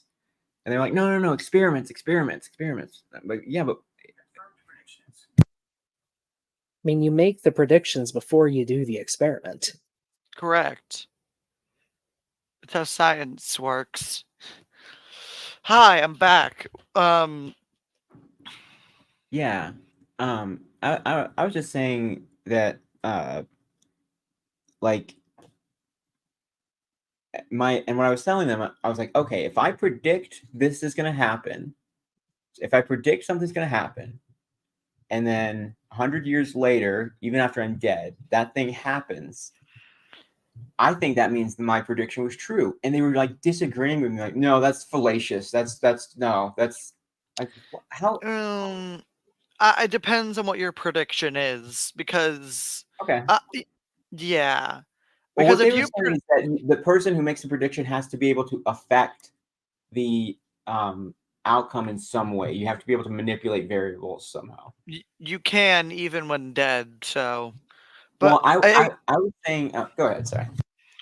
yeah. So mind you, I haven't heard this entire conversation, but I'm assuming it's based. There are people even in science who believe your that how do I describe it? It's a dumb thing in science because even people of you have to affect something or else you become pointless, and it's kind of where this idea comes from. And I'm assuming younger creationists are only like this to disprove like theories that were made when Charles Darwin was alive and couldn't fully prove them. But Well, AJ's talking about I was flat talking about, earthers right now. yeah, but really, Oh. young Earth creationists, flat earthers. I mean, oh, there's a lot of crossover. You know? Well, flat earthers continuously prove that the Earth is round, so that's their fault. Like, it's not like young Earth creationists are continuing to prove that evolution exists.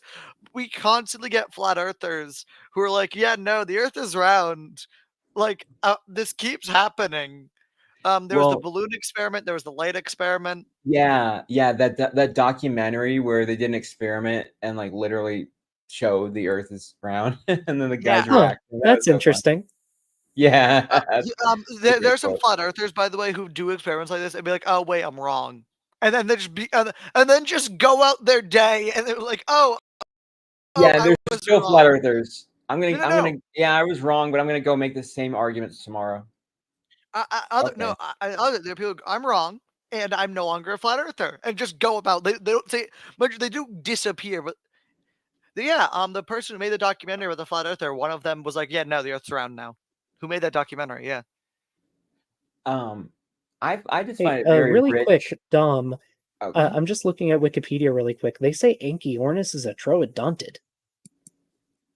I We know don't what know all. what Anchiornis is. If I remember, Yeah, that's weird. Anchiornis. So I definitely know what all those terms mean, but I'm gonna allow you guys to explain them. I You totally know. short? I'm getting it's an Anchiornid. This is from the page on Theropoda. I don't know. This is from the page on Anchiornis. No. Classification. It is next to Troodon today. Here. Sorry, I'll just highlight the relevant bit. The troodontid Anchiornis huxleyi. Yeah, no.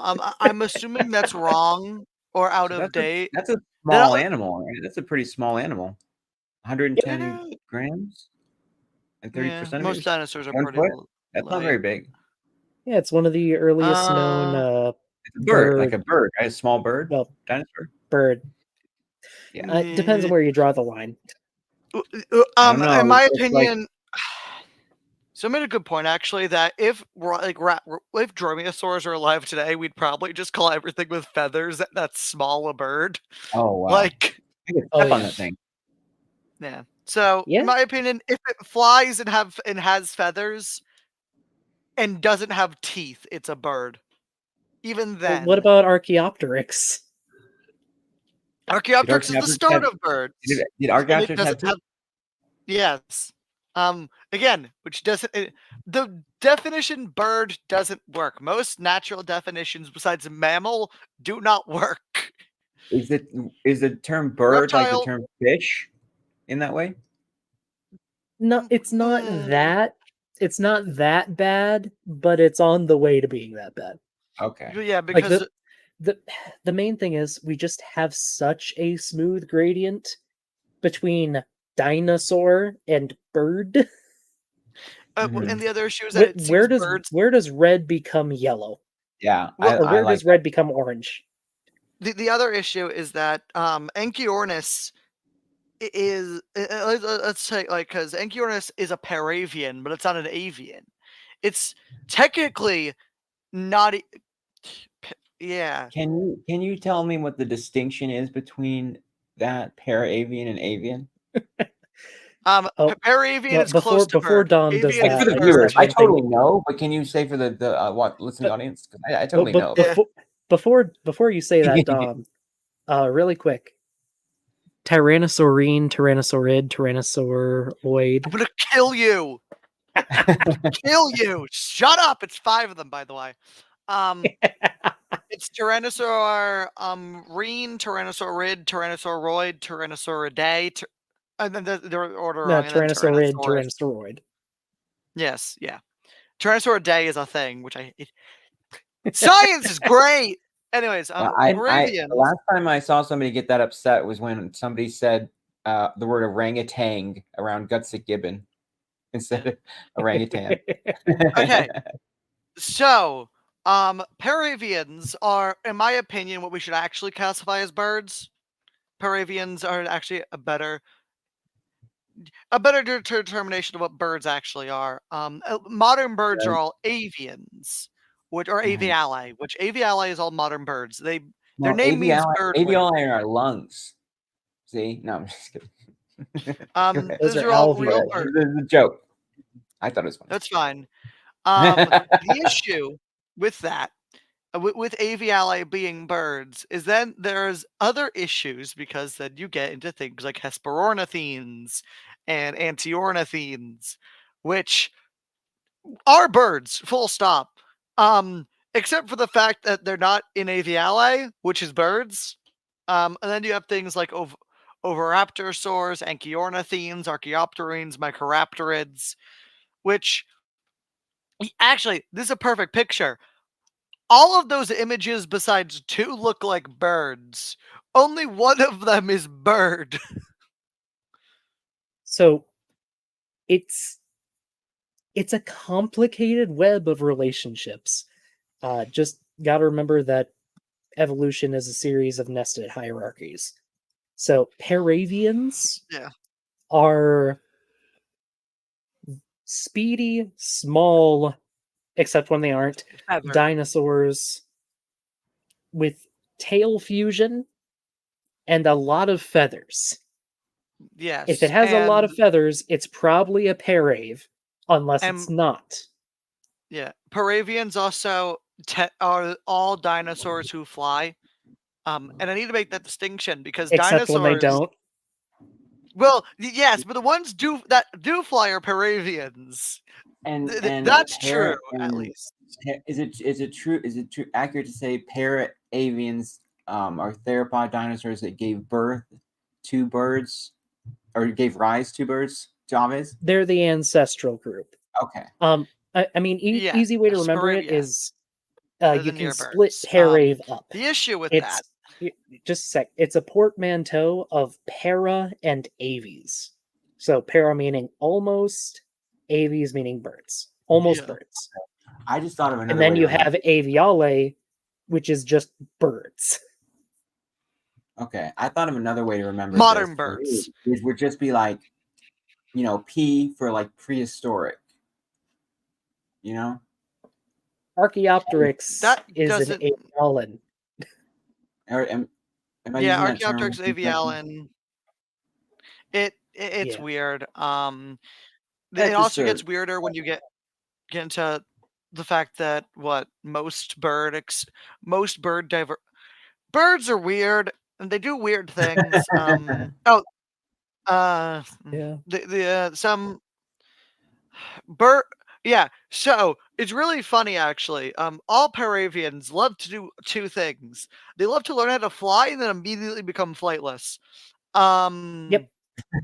They, that, It happens over and over again. Dinosaurs at minimum learn how to fly 4 times, right? I subscribe to the minimum 4, which is Microraptorines, Archaeopteryx, Enchiornithids, and I can't Scansoriopterygids. pronounce Scansoriopterygians, which become bats. Why do they become bats? Anyways, yeah, and then you get things like Jeholornis, which is actually Oh, our friend he left. dropped. That's fine. He can probably say it. Jeholopterus, yeah, which is a bird. As you see Archaeopteryx get flight, Jeholopterus immediately becomes flightless. Well, Immediately. Jeholornis. Jeholopterus is a pterosaur. You're right. Jeholornis and Confuciusornis actually as well immediately become flightless. Oh, AJ is having connection issues. Well, if you can hear me, man, you're welcome back. We always welcome questions about dinosaurs. Oh, yes. For now, though, should we get back to the shoulders? Yeah, sure. Why not? I'm only here for like the next 30 minutes. Sure. Yeah. I did not kick AJ. His internet crapped out. No, definitely not. Not only does it have a much smaller arm, forelimb, but it's down. I need to mention this. Completely unrelated. This guy sounds like Gojira. Not. I don't hear it very much. I hear it very much. That's it. Oh, AJ says he has to run. Have a good one. Yeah. So, how about some of these feathered manoraptors? What do they look like? Well, here's Microraptor. Shoulders located high on the body. You Yep. can see the coracoid and the sternum there, and the glenoid is pointing out. It's got that wide range of motion. Sometimes it's a little bit easier to see even on the side view. You can see the allosaurus. Nothing. Those are separated by a few trees, a few branches on the tree. Yeah, a little bit. There, all it can do, its arm is just pointed down and to the rear of the animal. Oh, dang, he had to walk away. Just got a little range of motion there, not a lot. But the Microraptor and the starling have a broad range of motion for their wing, right? And you need that to be able to fly. And that's consistent across these feathered manoraptors. So there's our first four. Feathers, swivel wrist, stabilized shoulder, and that specialized shoulder joint. So we took these and we said, okay, let's analyze these across 157 different species of non-avian dinosaurs. Okay, and then the first row there is birds. So blue is all bird characteristics. Green is all dinosaur characteristics. And you can see there's a pattern there, right? These are different family groupings. And now, so not quite. It's odd. Okay, so can you tell me which species are analyzed? No. Also, what do you mean feathers? Tyrannosaurs, Coelurosaurs, Compsognathid, Ornithomimids, and Therizinosaurs all have feathers. Yeah, also everything below Coelurosauria is a Coelurosaur. Everything in this book is everything in here is a Coelurosaur. Well, yes, but okay, so let's go through this. Everything here has feathers, regardless. Every single dromaeosaur to ever exist has feathers. If it's confirmed feathers, I guess. If But it's confirmed feathers, it's still all of them. Well, I think maybe they're fossil evidence of feathers. Yes. Which, fuck you. That's not how this works. No, no. They all have feathers. Tyrannosaurs, Eutyrannus, Compsognathids, Sinosauropteryx, Ornithomimids, Ornithomimus, and Therizinosaurs, Bapiausaurus. Yeah, you're right. Never mind, ignore me. Yeah, you're right. So, okay. Also, blue traits are bird traits, and green traits are dinosaur traits. So it's showing which of them is more dinosaur. They share them. Birdy. There are things that share them. So let's go over this. Let's go over this, for example. First of all, feathers are a dinosaur trait. Pterosaurs have feathers, regardless. So Ornithischians have feathers. Yeah. So everything in here has feathers. Swivel wrists. That's not a bird trait. Also, no. Let's say it is. Also, the fact that the dinosaurs have the bird traits, that proves our point. So by swivel wrist, they mean the semilunate carpal. Everything on here besides Compsognathids has a semilunate carpal. Correct. Reinforced shoulder. Long has one. Yeah. Reinforced shoulder. I'm almost positive Ornithomimids and Therizinosaurids have them. They do. I checked. Yeah. And then a shoulder joint. Everything here has a shoulder joint. It's just some are highly reduced. They mean that flexible shoulder joint, which still Ornithomimids and Therizinosaurs. And Compsognathids. Also, weirdly enough, Abelisaurids. Yeah. Also, I like how some Oviraptorosaurs, which I don't like that Oviraptorid is bad. Oviraptorosaurs tend to Oviraptor. This is a dumb thing because it's obviously Yeah. this is obviously someone because actually, let's see. It says it looks at how many Tyrannosaurs. It looks at what, 17? It says there. They looked at 17. 7. Yeah, I'm what assuming are that's the grayed out numbers? I'm assuming that's how many they've looked at. But then why is it 0.3 for 14? And For like which one? 0 out of 17, like No. here. Like, I don't, Oh wait, this is I don't. weird. I did. Yeah. Wait, this is from a paper. Look at the I bottom. don't think it is. Wait, this I is think Mark they're citing Norell's. something. I Wait, think there's. no, I this might don't be think this no. is Wait. from a paper. See, my issue is that all birds should have feathers, but 22 of them have shoulder joints. Only 11 of them have feathers. All birds should have all of these traits. I don't. I think they've stolen this from a paper and have lied about it. I don't So think this is. this would be from.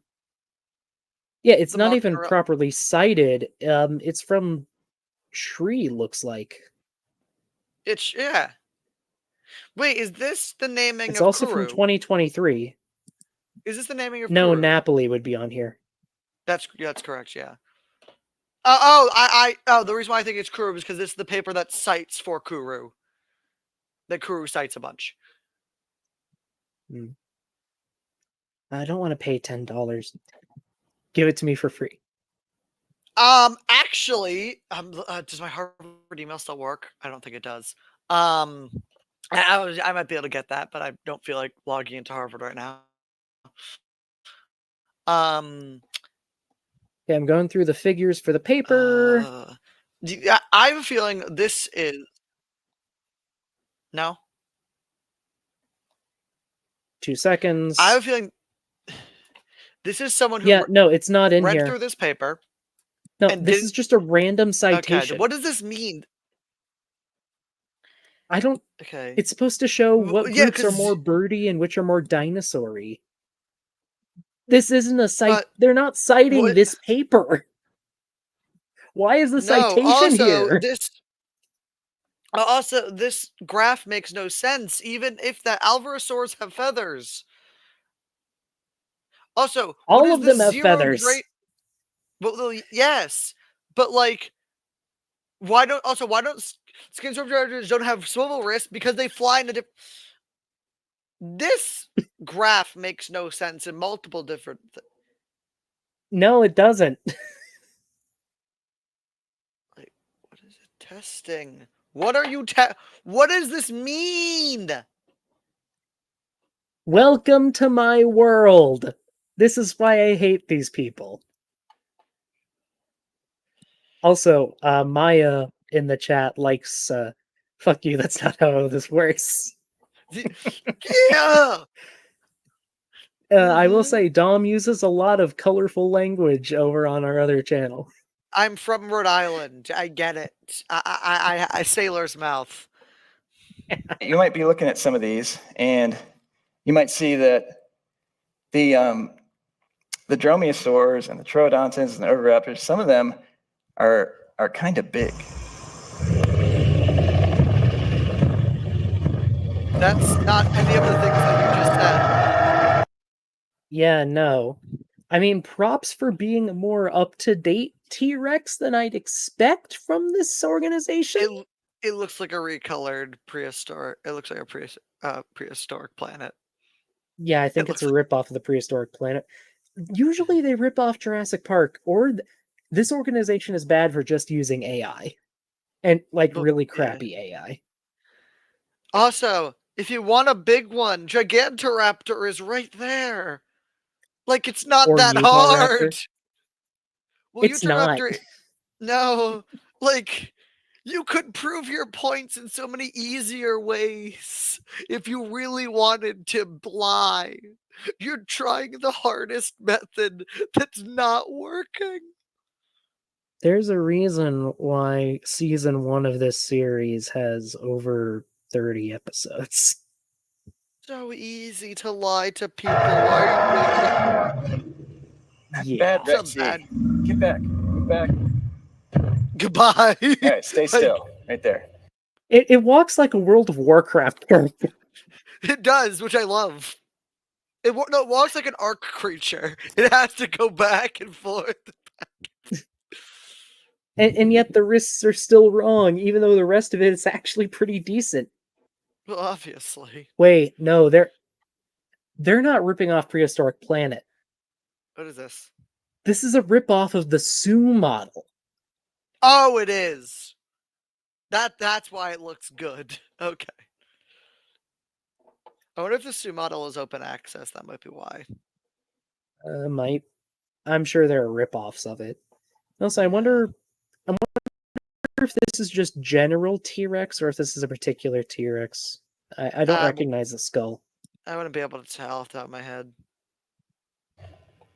Okay. T-pose. Tyrannosaurus Rex, ladies and gentlemen. Oh, Yeah. T-pose. He's a big guy, Tyrannosaurus Rex. Yeah. 43 feet long, Yeah. very large, one of the largest predators to ever walk the earth, right?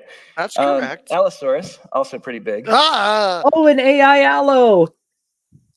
Why does it have 2 fingers? Why is it a skull? Ah, that's See what I meant? Lazy AI? yeah, continue. I also don't think Allosaurus would be that short, besides the point. Allosaurus is like 40 No, feet. that's about the right size for an Allo.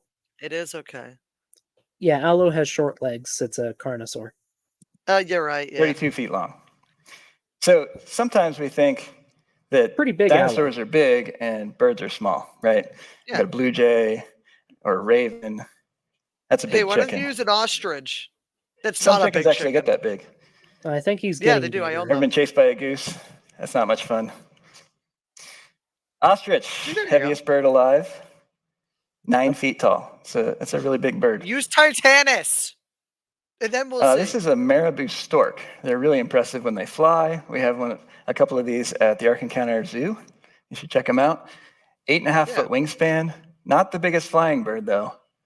The Indian condor, almost 11-foot wingspan. That's a very large Not bird. the biggest flying bird at all. So Nope. we think of dinosaurs as big and birds as small, but what if we look at the fossil record? Yeah. This is Dinornis. He's an extinct bird. I mean, Yeah. if I had to give them What's any the credit, point? props for an unconventional pick. At least. Well, I believe Dionysus is the tallest bird. Right? Is that the big is it the big Australian one, or am I thinking of a different one? That's the big duck. Yeah. I Yeah. think. Which, again, props for an unconventional pick for once. What are they trying to prove here, though? Is my question. That birds can be big too, I guess? I don't know. Like, at the moment, this Dinosaurs almost can seems... be small. Like, removed Okay. from all context, this feels like a B-tier presentation on cool dinosaurs and birds. Removed from context, this 12 feels feet tall. like... Okay. No, Like, this feels like a checked-out museum guide. That's Yeah, a let's very see how large it goes. bird. This, Yeah, Argentavis. that's That's Argentavis. Argentavis. 21-foot wingspan. Wait, I wouldn't pause. even want to go outside. Yep. I But isn't think Argentavis that's... more like 23 or 24 feet? It's 23. Also, that's directly stolen from La Brea. That's not an Argentavis. Oh, yeah, that's the big La Brea one? Yeah, which isn't Argentavis. It's what the fuck is it? It's Territorn. It's Territornus. Well, I But, mean, yeah. Okay, yeah. That's a big bird. But Dinosaurs aren't always big either. That's a decent size dinosaur. I can't tell if wait, that's I AI want or a not. closer... Yeah, I If can't... that's not AI, that's a cool model for Coelophysis. It's not feathered, but it's a cool model. Knowing them, I'm leaning towards either AI or stolen, but it looks okay from here. I can't see its arms or legs. It kind of just looks like a snake. It just fades into the background. Okay, sure. So I wouldn't want to have that in my backyard, probably. 10 feet long. But what? It's cute. But some of them are pretty small. This is that Oh yeah, Scaly Sino. What? That. Besides the fact that it looks like you literally took T-Rex, I thought that was going to be a baby T-Rex, actually. Yeah. I genuinely thought that was going to be baby T-Rex. I was like, okay, yeah. You know what? That could be a good point. The dinosaurs start small and get big. Birds do it too. It's not, I could see them spitting that. Why use a creature we have evidence for feathers? Like, that was Because the they nail in the agree. coffin. They follow fiducia. What's that? Alan Fiducia. I don't follow dumb paleontologists on purpose. Who is this? The collagen fibers guy. Fuck you! You know what else is He is- collagen he- fibers? Fuck. He's their favorite ornithologist. Well, of course he is, because he's an idiot. Collagen fibers don't have fucking pigments in them. Or patterns. Or internal structure. Yeah. Or keratin. Or anything else. Which, I didn't know this until I started talking about young Earth creationists. We have beta keratin from Sinosauropteryx. Yeah, I know we do, yeah. Fucking crazy. Sinosauropteryx we were just talking about earlier. Only 3.5 feet long. He's so cute. That's a Komodo dragon. Yeah, that... Oh, and that Coelophysis is absolutely AI, too. They're both AI. Oh, it's a parenti. Yeah. But that Sinosauropteryx is a Komodo dragon they strapped legs on. Like, full stop. That skull is... It's a Komodo dragon. Fuck you. Just want to pet him. I What want about to pet some him of these too. feathered manoraptors? Mhm. Well, Microraptor, we were just talking about. He's the dromaeosaur. Yeah. Caudipteryx, we were talking about him, an oviraptorosaur. Okay. And this is a troodontid named Yeah. Jianyan Hualong? Yeah. Those are all AI because that's a chicken, that's a secretary bird, and that's a magpie. Those aren't the dinosaurs. Jianyan Hualong, I think. Yep. They're not very big, right?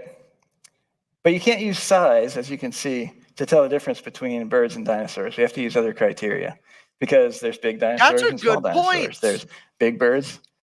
It's a decent point. Yeah, like I said, B, C tier museum presentation. Yeah, that's not a bad point. I see this be like, mind you, you know what he could have used besides Sinosauropteryx? You know what he could used? What the fuck? Isn't there a consignated that we don't have confirmation with feathers of fossil evidence wise? We don't have confirmation on Compsognathus. Yeah, you could use Compsognathus. Why the fuck is he using Sinosauropteryx? He brought it up earlier in the presentation. I don't care. Fuck you. Also, Peccary, Yes! we upload on the Boneheads every Monday. Except Try. when I'm freaking tired. Try to. We'll see if we upload this Monday. Yep. Well, we'll have something to upload this Monday. Yeah, we that's have we're actually starting a series of retrospectives on paleontology documentaries. Yeah. Which I'm starting going to have to edit it a bit, but I'm going to try to make them family friendly. So sorry. Hi. Oh no, I'm just at 15 F-bombs and counting. It's normal. I'm a normal person who I'm from the fucking East Coast. I'm from the East Coast. It's what happens. The fuck are you talking about? I'm fucking family friendly. Fuck you. I'm gonna kill you. And they're smaller birds. Now, Also, I think the Dinornis is AI generated now that I think about it. Yeah, they all are. some of you might be wondering, well, what about some of the bigger dromaeosaurs? And some of the bigger oviraptorosaurs, like these guys? Well, we're going to talk about them in a little bit. Why are they question marks? Oh, you tease. Also, I think that's too small for Gigantoraptor. It is. It should be 40 feet tall. No, it should be 30 feet tall. It should be towering over T-Rex. Not towering, but it should be taller than T-Rex. Yeah. The most evil thing to have ever evolved. That's also too big for Utahraptor. Eutropia is the size of a grizzly bear. No, that's about the right size for Utah raptor. 6 foot at the hip. It should not be looking Allosaurus in the eyes.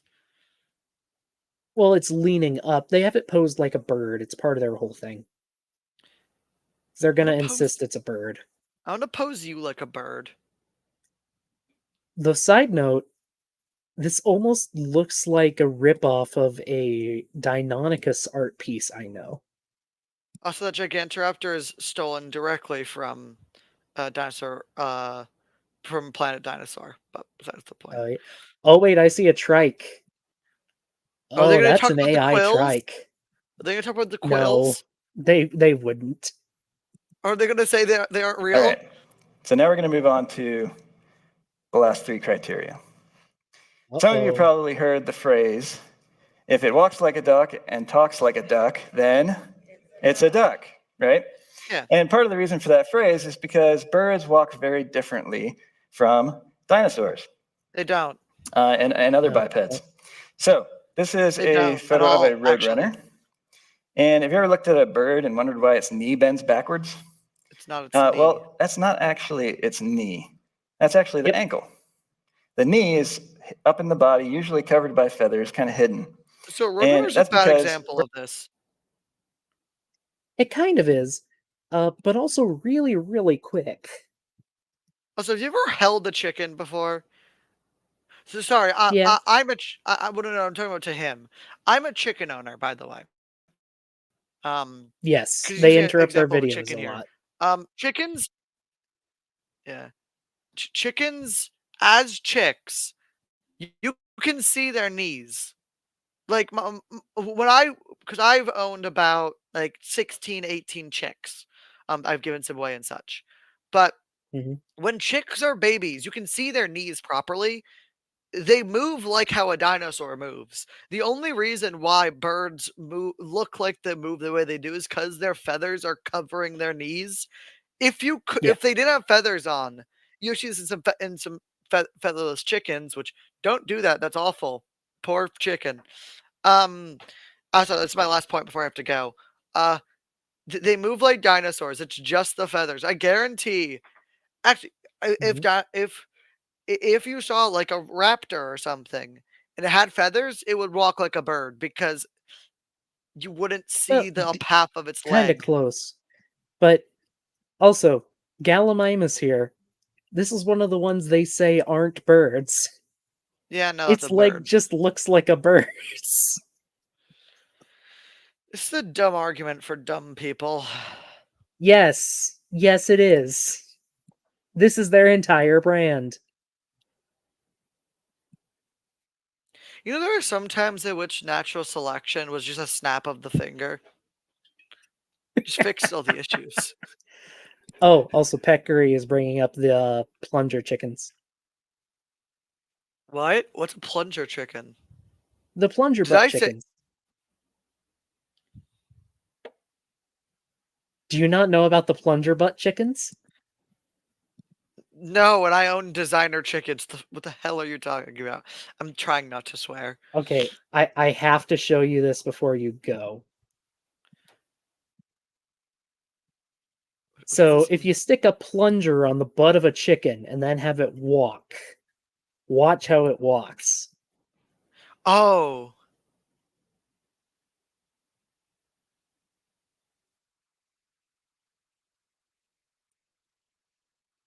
Yeah, it walks like a dinosaur. Yeah. Yeah.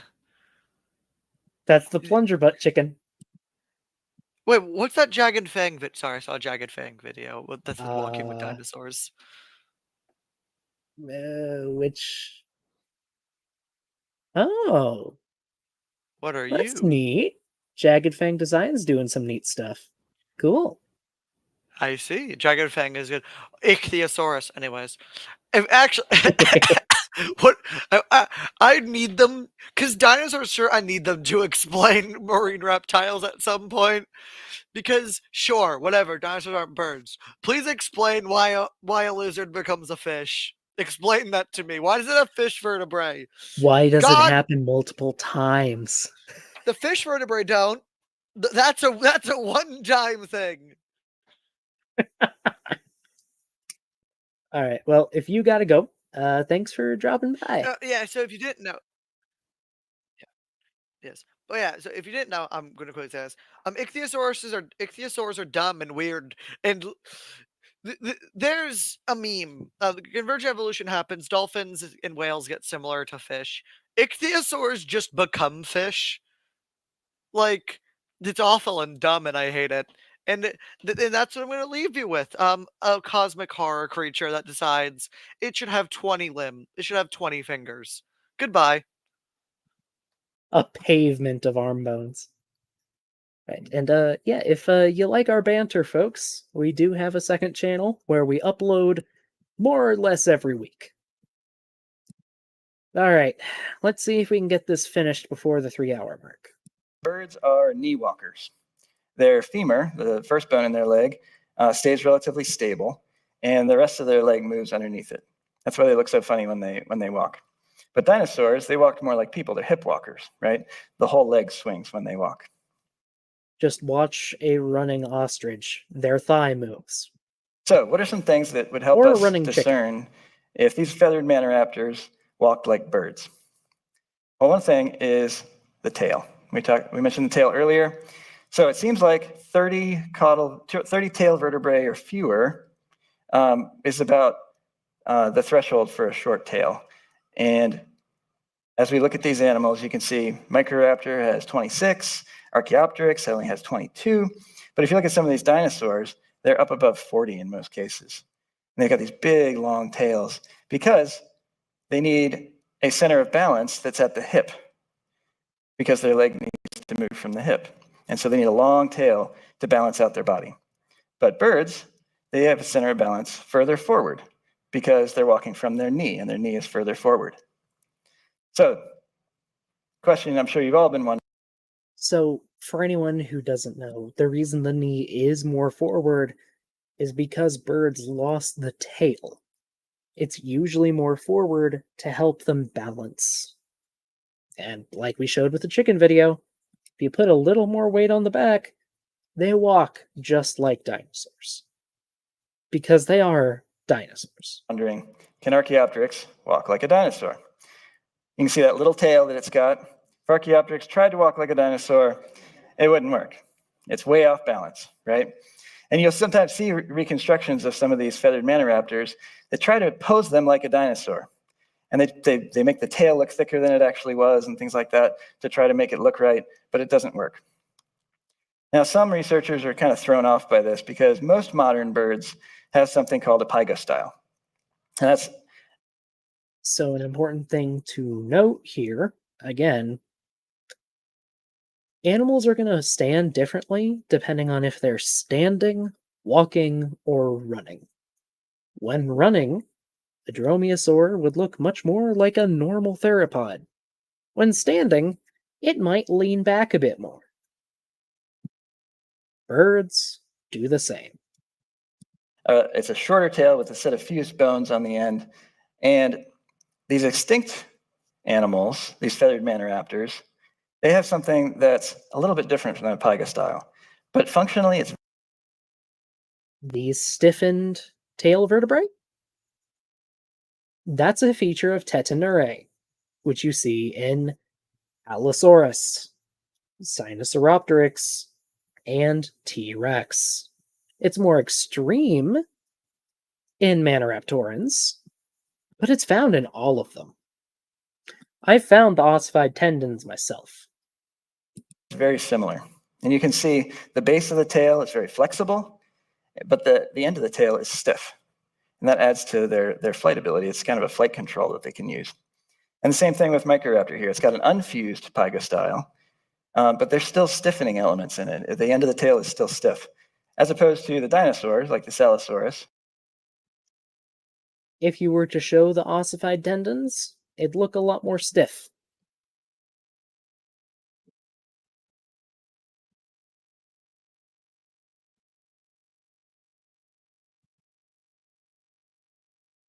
Let me see if I can find a good image. I might be able to, though I'm not sure.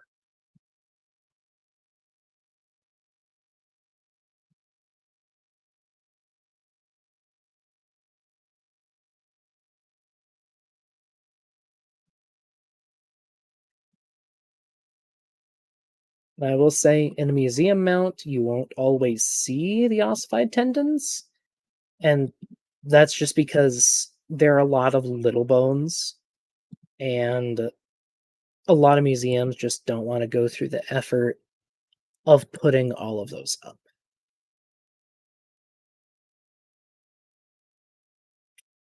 Not finding a good image, but they are there.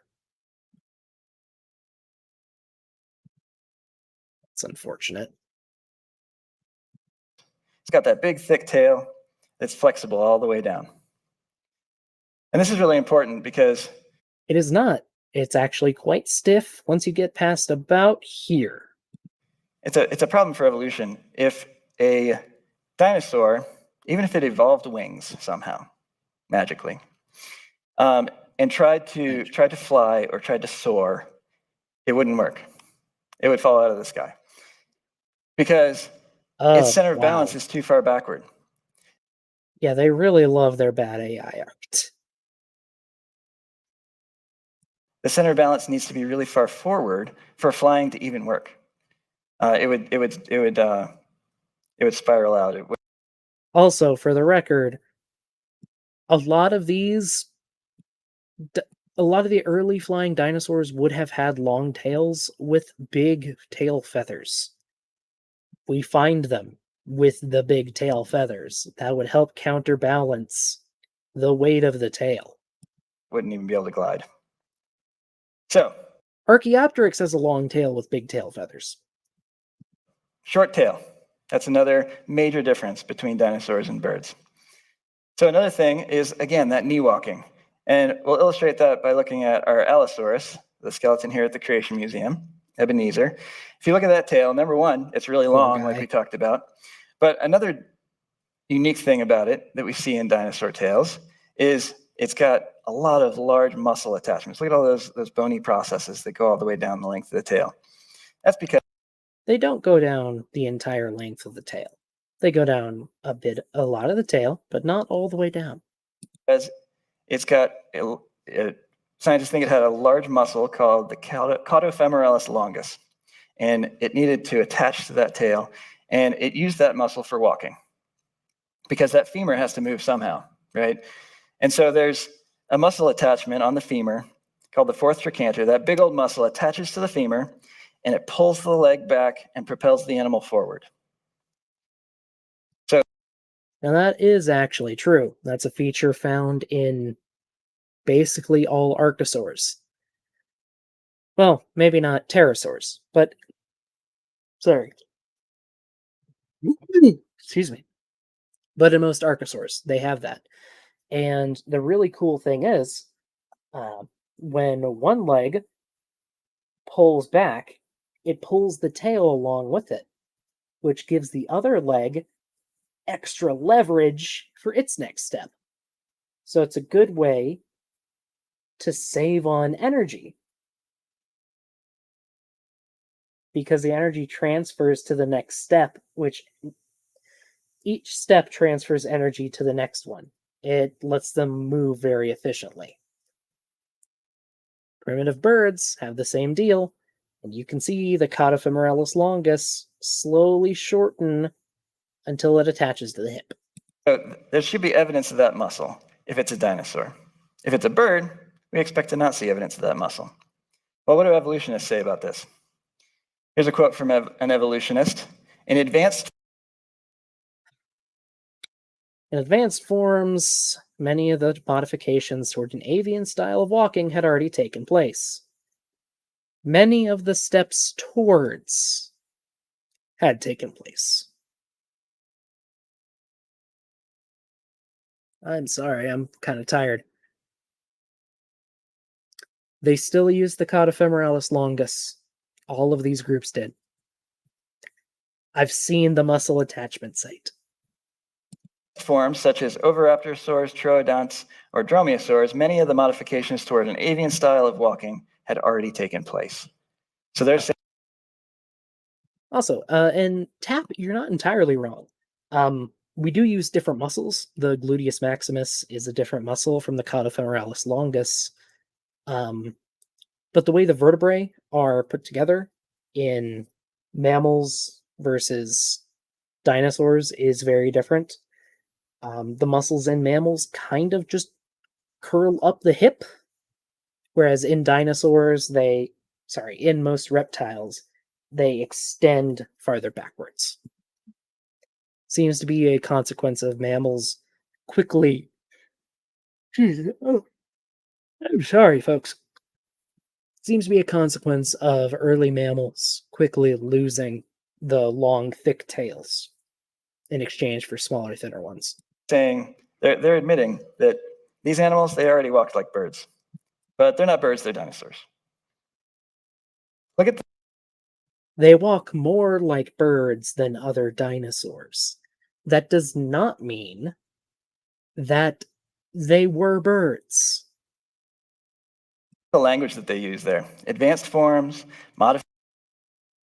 Yeah, and he's going to harp on them talking about it like it's evolution, or like they believe in evolution, because once evidence has already been absurdly well established, it starts.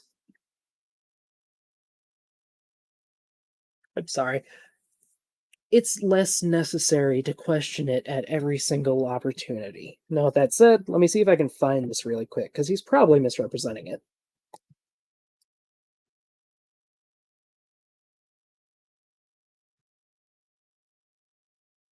Limb proportions.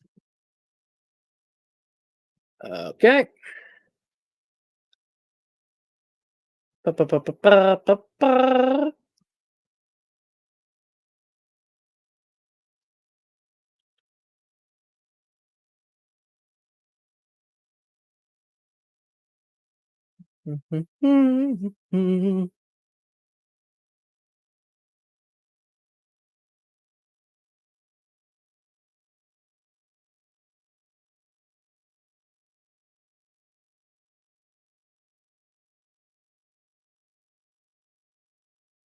Okay, no, this paper, which is apparently originally German, which is kind of interesting. Now, this paper says, sorry. This paper is basically saying, no, these things moved like dinosaurs because they were dinosaurs. There are features of the skeleton that are more like birds. They have a shorter caudofemoralis longus, and the body weight is slightly more forward positioned. But they still walked like dinosaurs. And exactly, Tapp doesn't have to prove atomic theory every time he goes to work, or every time he publishes a paper. He doesn't have to reestablish all of the laws of thermodynamics with every paper. Modifications that had already taken place. That's evolutionary language. And this is all through the research papers. Oh There's no. some things that are good observational science, and there's a lot of stuff that's just storytelling. So here's a diagram of that. Again, that muscle that provides that locomotion in a dinosaur. Birds, very different. They have a muscle. Oh wow, it's the same muscle. Birds just have a reduced tail. It's the same muscle. That has a similar name, but it does the exact opposite. It anchors to the stable femur that's not moving, and it has the ability to help move the tail. No, What do we it pulls find the in femur these back. feathered manoraptors? Well, there's Microraptor. We don't find the big muscle attachment on the femur. Another thing to keep in mind here. A chicken probably weighs at most 7 pounds. That feels too much. Let's say 4 or 5 pounds. The Microraptor here might weigh a pound. Allosaurus weighs 2.5 tons. It takes a little bit more for Allosaurus to get moving than it does for these two.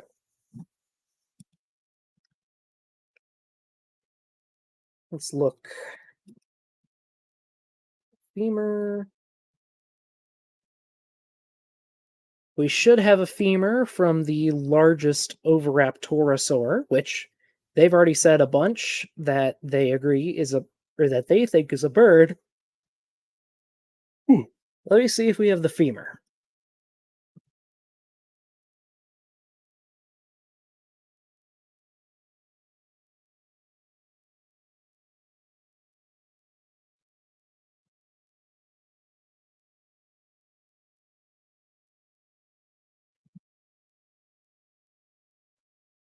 Yep.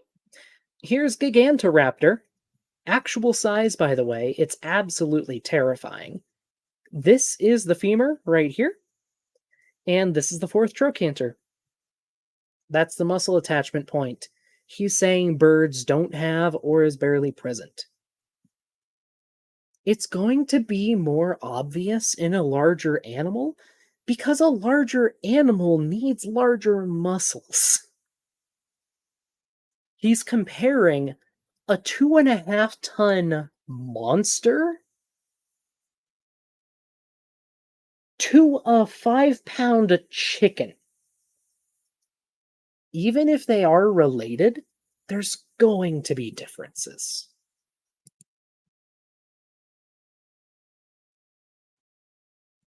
Feel that should be pretty obvious. We don't find big muscle attachments all down the tail. It just had most likely a small. Yes, sorry, Sydney. 1 pound. Well, no, 1 kilo equals 2.2 pounds. Average weight of chicken. Yeah, okay, chickens on average weigh about 5 pounds or 2-ish kilograms. Compared to 1,000-kilo Allosaurus.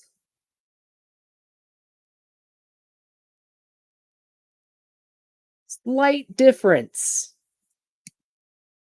All muscle there that provided some. And yes, monster is a science term. Tail movement, so they walked like birds. And this is really important for flight as well, because it allows that tail to move separately from the legs. A dinosaur can't do that. A dinosaur's tail has to stay stable while it's walking or running. Dinosaurs could do that. There were more muscles than just the catafemoralis longus. To give it the power, something to anchor to. All right, so we are at 6 major differences between dinosaurs and birds. Okay, Short last tail, one. knee walking. Last one, hip structure. Also, fair warning, if he starts preaching towards the end, which is fairly common for AIG, we will stop there. Sure.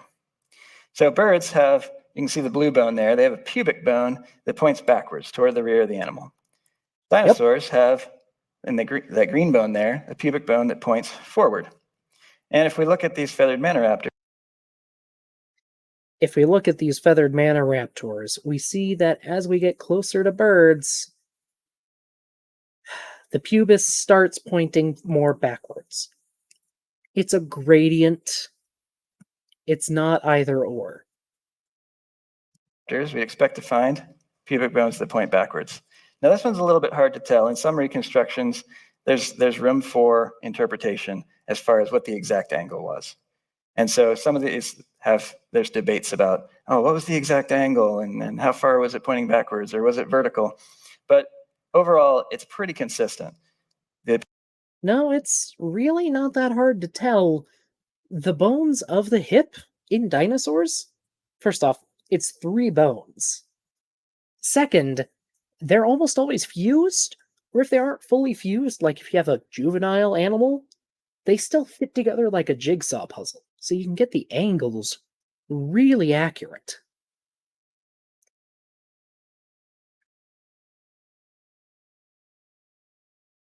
And also, again, as you go from less to more bird-like, the more bird-like the pubis looks. And for the record, the pubis is the green bone here or the blue bone here. So, Coelophysis, the least birdy, very far forward. Allosaurus, a lot more birdy, but not as birdy, much more downwards. Compsognathids, there's a bit of a gradient, but in general, it's more downwards.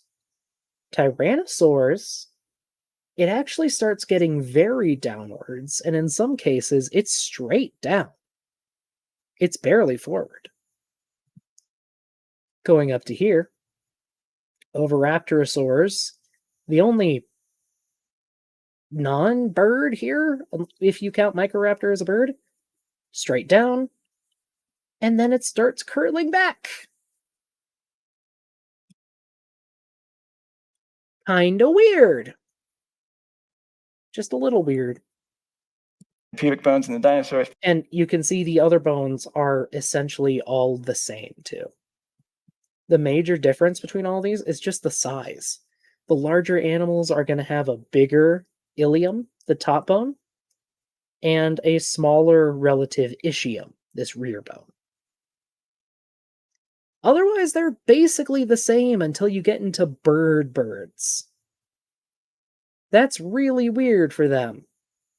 They only want to talk about the Front pubis. forward, the pubic bones in the feathered Manoraptors, the birds, are vertical or pointing backwards. And this is a big problem for evolution, too. It is not. An evolutionist says additional. All right, who is he quoting here? Alan Bates Lee Hutchison. Additional support for a locomotor transition within Eumanoraptora, so that would be raptors and birds, comes from the evolution of highly retroverted pubes, very backward-pointing pubis, which, as previous studies have proposed, is likely to have altered the moment arms and functions of several major locomotor muscles. Yes, it would have. The muscles that attach to the pubis, though, in dinosaurs, are mostly used to help keep the legs straight. Because the pubis in dinosaurs sits between the legs, while the legs are on the sides. So the muscles in between help keep the legs up. The muscles that, say, pull the legs forward, trying to do this so you guys can see well. The muscles that pull the legs forward as it walks, I have a pencil here somewhere. That would help. But they're completely different. So really, all this shows is that as birds started to stand more upright, the pubis swung back to stay beneath the animal. It's not that hard. Support for a locomotor transition within Eumanoraptora comes from the evolution of highly retroverted pubes, that's rear-facing pubic bones, which, as previously studied, Pubes. You would say pubes. have proposed is likely to have fundamentally altered the moment arms and by inference functions of several major locomotor muscles. What are they saying? Basically, the whole pelvis was re-engineered between dinosaurs and birds. They're completely different structures, which makes sense if God created these as. No, they're very similar structures. They're just tilted a bit. Other than that, they're extremely similar. As different kinds of animals, right? All right, so we've got our 7 major differences between dinosaurs and birds. There's more. We've got a whole list of other things that we're going to be looking into and researching. Okay. Brain case and inner ear, they're very similar. Eggs and nesting, identical. Molting, identical. Perching curved claws, I'm guessing they mean curved claws on the toes? Pretty similar. Breathing, identical. And digestion, pretty similar. Because there are tons of differences between dinosaurs and birds, but these are the ones we've had time to research so far. So jumping back to this. Oh, they have more. They have more.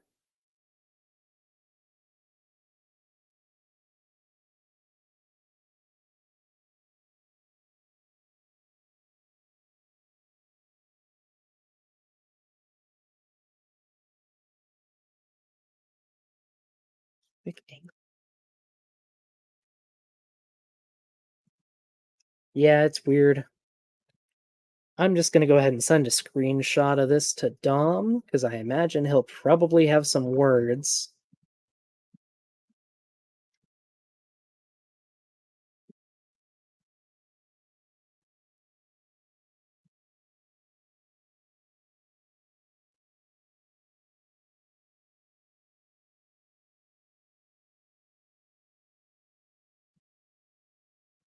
We'll see if he answers before the end of the stream.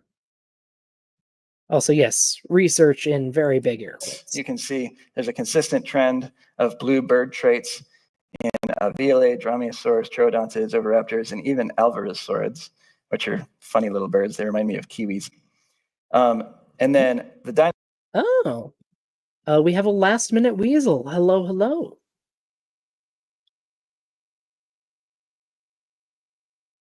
If you are talking, I cannot hear you. How about now? Yep, I hear you. Howdy. Okay. I wanted to understand what this figure is supposed to be showing. What do the numbers in each rectangle mean? So, I'll start by saying it's weird and makes no sense. Fair. With that said, the blue bars are birdie traits, and the green bars are dinosaur-y traits. The numbers are... So I think the gray boxes are the total number of animals they analyzed for each trait, and the white numbers show how many animals had that trait versus didn't have that trait. Yeah, but on some of them, like top row, second column, we have 8-0, and then the gray number is 21. So I guess they only measured that in 8 animals? Yeah, but then what does I the don't 0 know. mean? I think the first number is birdie traits and the second number is dinosaur traits. So like they found 1 Silurosaur with a bird carpal and 2 Silurosaurs with a dinosaur carpal. Okay. Oh, okay. That makes a little bit more sense now.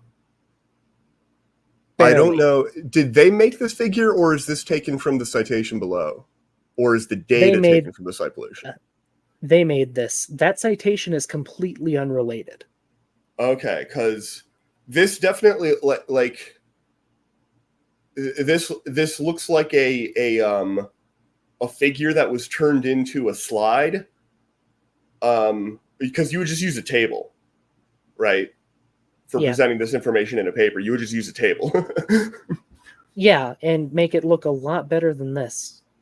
Yeah, but like, probably a little less colorful. Can you imagine publishing this as is? Well, no, but I don't think they did. I don't hope. Did they? Did they publish it as is? Like, I doubt it. No.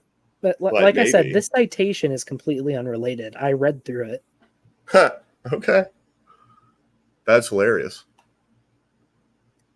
It's not great, especially since most of these numbers are just straight up wrong.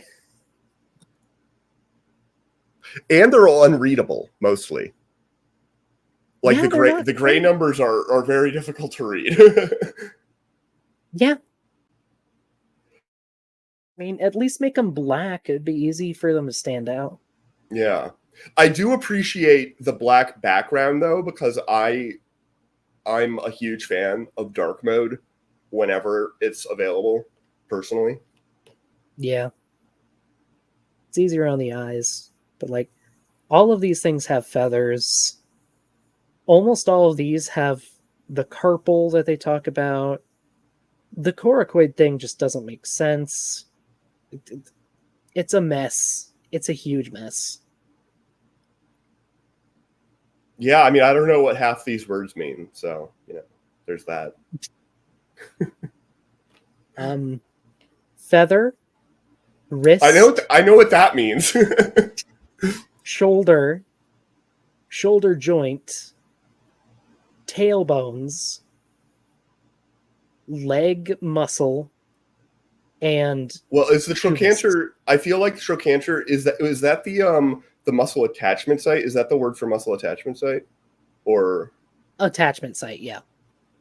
okay, so attachment site is trochanter. I will try and learn one new word today, and I'll make it that one. There's also process, which means about the same thing. Yeah, but I already know what the word process means. But just a different definition. Okay, that's how I like. If I spend all my time learning new definitions for words I already know, then I feel very unaccomplished, even though I've accomplished exactly the same amount of stuff.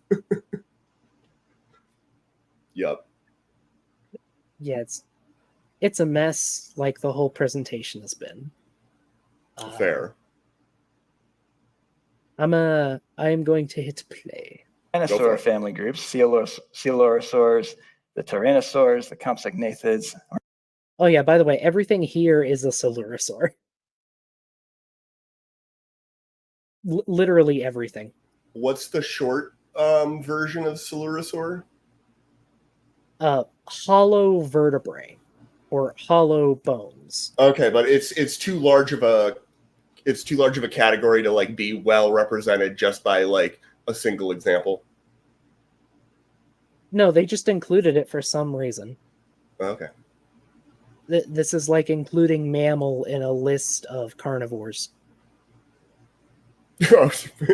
I mean, or sorry, no, it's like having elephant, deer, horse, mammal, bear, cat. Wow. That doesn't seem... Yeah. Okay. It's a choice. It's certainly a choice. Ornithomimids, and actually therizinosaurs, which some people call them like the panda bears of the dinosaurs. They're just weird. You should look them up. I don't have time to go into them right now. They're actually in Maniraptora, but they look like dinosaurs. So they're one of the exceptions.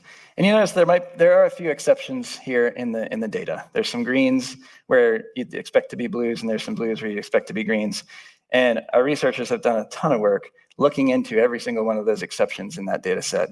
And it seems like either there's a good reason for it, like, oh, it's a flightless bird, so it doesn't have quite as much of that reinforced shoulder, or there's just biased interpretation or bad data. That's on you. It's not hard to get access to museum collections, even if you're a creationist. All right, so our hypothesis. God only created feathers on birds. What do you guys think? Seems like it was correct. From all the evidence we have so far. So could God have created birds on dinosaurs? Yeah, he could have. Did he? So from all the evidence, they said, what fraction of the evidence have they omitted? How many sig figs am I allowed? 3. 99.9?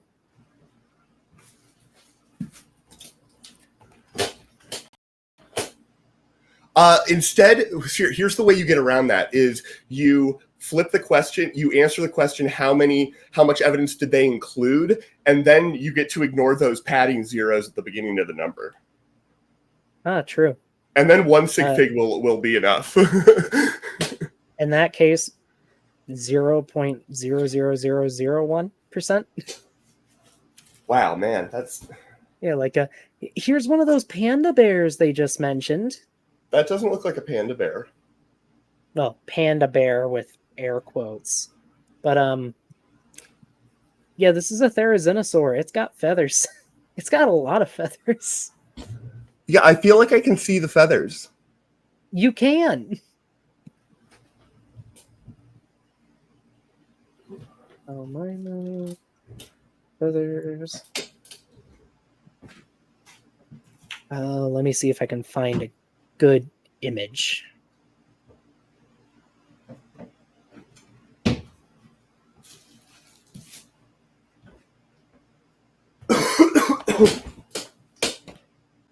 All right. The image quality isn't very good, but we have ornithomimids with feathers too. I'm not gonna lie. It is very difficult for me to like, other than the very bottom and the general shape, it being a death pose. I would not identify that, like recognize that as a fossil. Maybe if it was in front of me, I would, but Yeah, that's fair. Here's a tyrannosaur with feathers. not on its skull though, right? Or are there? They're found all over the body, but it's mostly seen on the tail and arms. Yeah, because the other ones mostly look like they like basically the striation sort of things are the feathers, right? Yeah. Cool. Here's another tyrannosaur with feathers. It's just showing on a couple vertebrae. And those are scientific diagrams at the bottom, right? Yeah, those are just drawings. They're kind of hilarious drawings. Eh. And then, oh wow, yeah, the quality is not going to be great. But here's one of the arm bones of a Allosauroid, so a relative of Allosaurus. Those dots are from feather attachments. So do all feathers? Not all feathers get that. Just like the big honking ones. Yeah, the big ones that put stress on the bones. Okay. So it probably had big ass quills, if not veined feathers. Yeah. Yeah, feathers are very complicated structures, right? I mean, Relatively speaking, yeah, they're... As far as skin goes. Well, as far as skin goes, yeah. The main thing is they're just kind of an iteration on themselves. Yeah. Basically. It's like a feather grew out of a feather that grew out of a feather that grew out of a feather. And that's how you get feathers. Yeah. Funky. Yeah. Really funky. But like you're like if I just have like a random bird, Yep. How many of those feathers have bone attachment sites? Like not most of them not, right? A lot of the flight feathers do. Okay. But there's not that many. Like flight feathers, they're sort of big but there's not like that many of them. There's a bunch of them. There's dozens, but there are multiple layers of them, so it looks like there's more than there are. Okay, but the ones that are for like warmth, or for being really, really quiet, if you're like an owl or something. Those are just in the skin. Yeah. Okay. Yeah, like I said, they have to be putting a significant amount of strain on the bones to form the knobs. Mm-hmm. Are they attached also? Like, is there muscle that attaches there too, so that like the feather is individually actuated by a muscle that's attached to the bone and the feather?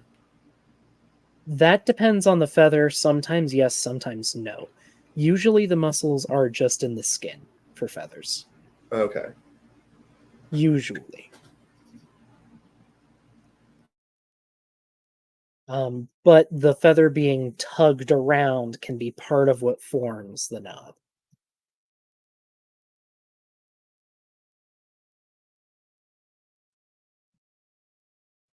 And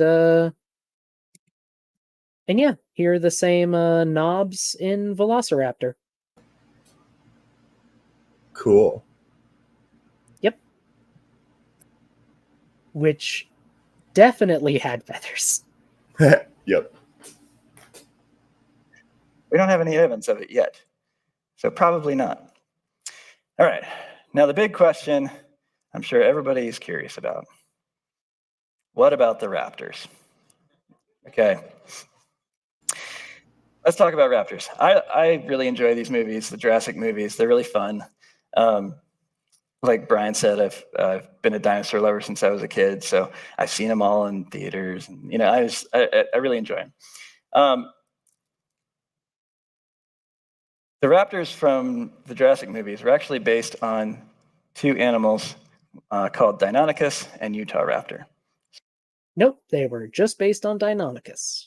So I'm going to talk about them briefly. And the movies promote a common misconception, and that is that we find dinosaurs like this, all together, articulated, beautifully fossilized. That doesn't happen very often. So let's talk about Utah raptor. The yellow bones are what they found for Utah raptor in the beginning. That's it. Now, they've supposedly found some additional ones since then. Yes. The time-honored practice of the first time somebody made a discovery about a topic is the only evidence we're allowed to cite, moving forward forever. Yeah, we there's something called the block.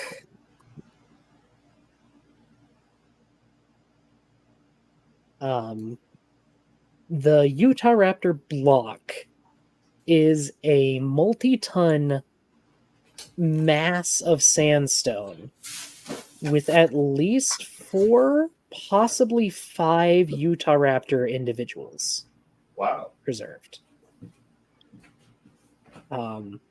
It's being prepared slowly, but it is being prepared at the University of Utah. And yeah, there's a ton of bones in there. So we actually have quite a bit of the skeleton now. So we have a really good idea of what it looked like. Do they do like I don't know, like X-ray or LiDAR imaging and stuff to like look at the internal or whatever tools to like look at the internal structure of big chunks like that? You can't do it with a block that huge just because there's no machine big enough. If you have it in smaller chunks or once you start pulling individual rocks out or individual bones out, then you can. Like, the rule of thumb is if it can fit in an MRI machine, you can scan. Okay. LiDAR just looks at what's on the surface. Well, it doesn't, I mean, not just at what's on the surface. It's got some depth, I assume. No, LiDAR, like, they just bounce a laser down, it bounces back up, and it just does that like a million times just off the surface. Huh. But yeah, like I'm pretty sure we have a lot of the skull now, actually, and a lot of the limb bones.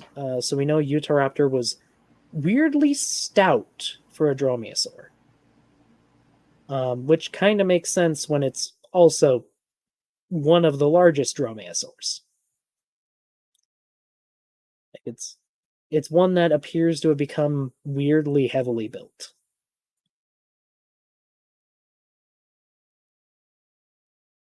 But yeah. That's all that was found initially of Utahraptor, which it doesn't look like a lot. But with the bones that they have, you can get a lot of information.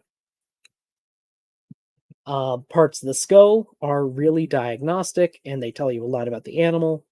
Tail vertebrae tell you definitely have a dromaeosaur on your hands. Same for the leg bones, and especially the killing claw, which for Utahraptor is just massive. Yeah, those things are pretty aggressive. Like, this thing is the size of a polar bear. Honestly, like, sometimes those claws, they look so big and, like, sometimes they look unwieldy. Like, I wonder if they got that big because of sexual selection, not just they are better when they're bigger. But maybe not. I mean, keep Those in look pretty mind, it's a useful. huge animal. Yeah, yeah. So those do look pretty useful, actually. Like I don't know, just having a is that even a dagger at that point? Big ass dagger on your That's a toe. scythe. That's a scythe. Though this looks that might be an Allosaurus claw.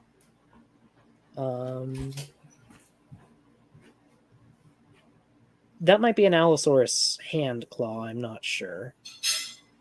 Still,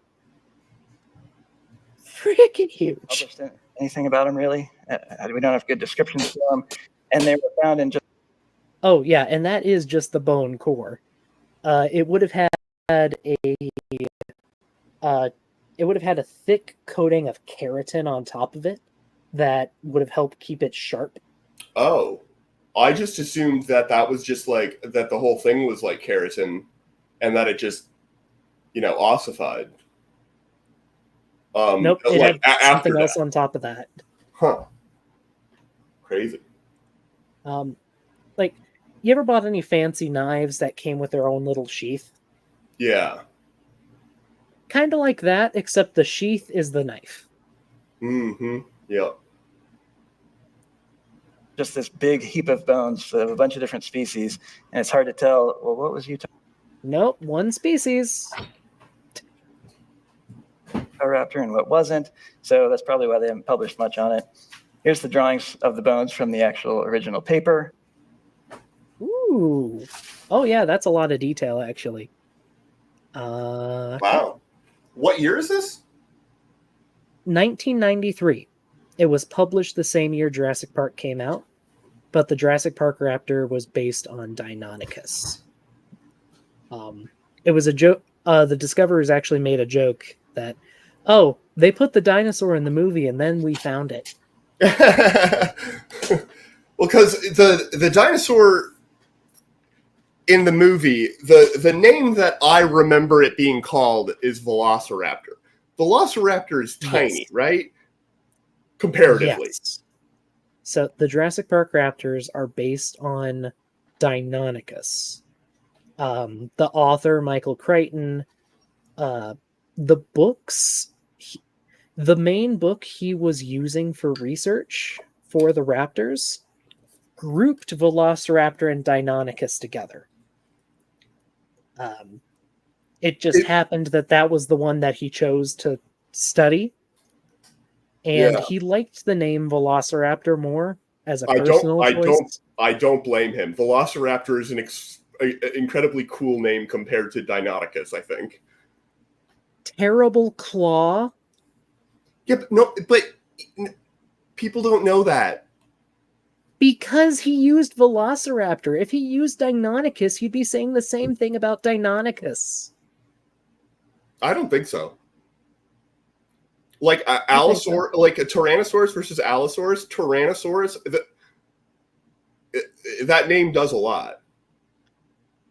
Yes, but Velociraptor just means speedy thief. Deinonychus means terrible claw. That's a much better name. Yeah, but... Okay. Also, I might have found one of its claws, actually. While I've been out here. Which, I don't know, I might be a little biased. Fair. But, yeah, no, that's a leg bone. That's pretty diagnostic. That's a chunk of the skull. That's pretty diagnostic. That's the front of the face. That's very diagnostic. Killing claw. You find that, you know what it is. Tail vertebrae. You find that, you know what it is. And same with these other claws. Like, even if we don't have all the details on every bit of how it looked at the time, there's no question that this is a gigantic dromaeosaur. Okay, but what color was its eyes? Irrelevant. If you can't tell me the color of its eyes, then we know nothing. Apparently. Is there anything that we do know the color of its eyes? No. I mean, maybe trilobites, because I think their eyes are just made out of rock. They are. It's just calcite. Yeah. But What does tritium taste like? What does an atom of tritium taste like? An atom of tritium probably doesn't taste An like atom. much of anything. Okay, then we don't know anything about tritium. Fair enough. I actually don't know if it has a different taste. Hopefully Probably nobody's tastes like found your out. tongue boiling. Yeah, That tritium doesn't you wouldn't stop want to them drink. from Yeah. creating a reconstruction in a museum like this. This one is based on material from the block. I know because of the shape of the head. I can tell from some of the pixels and having seen quite a lot of blocks in my time. Fair. But yeah, this is based on more material that was found after. Originally, Utahraptor was mostly just constructed as a big dromaeosaur, which it still is.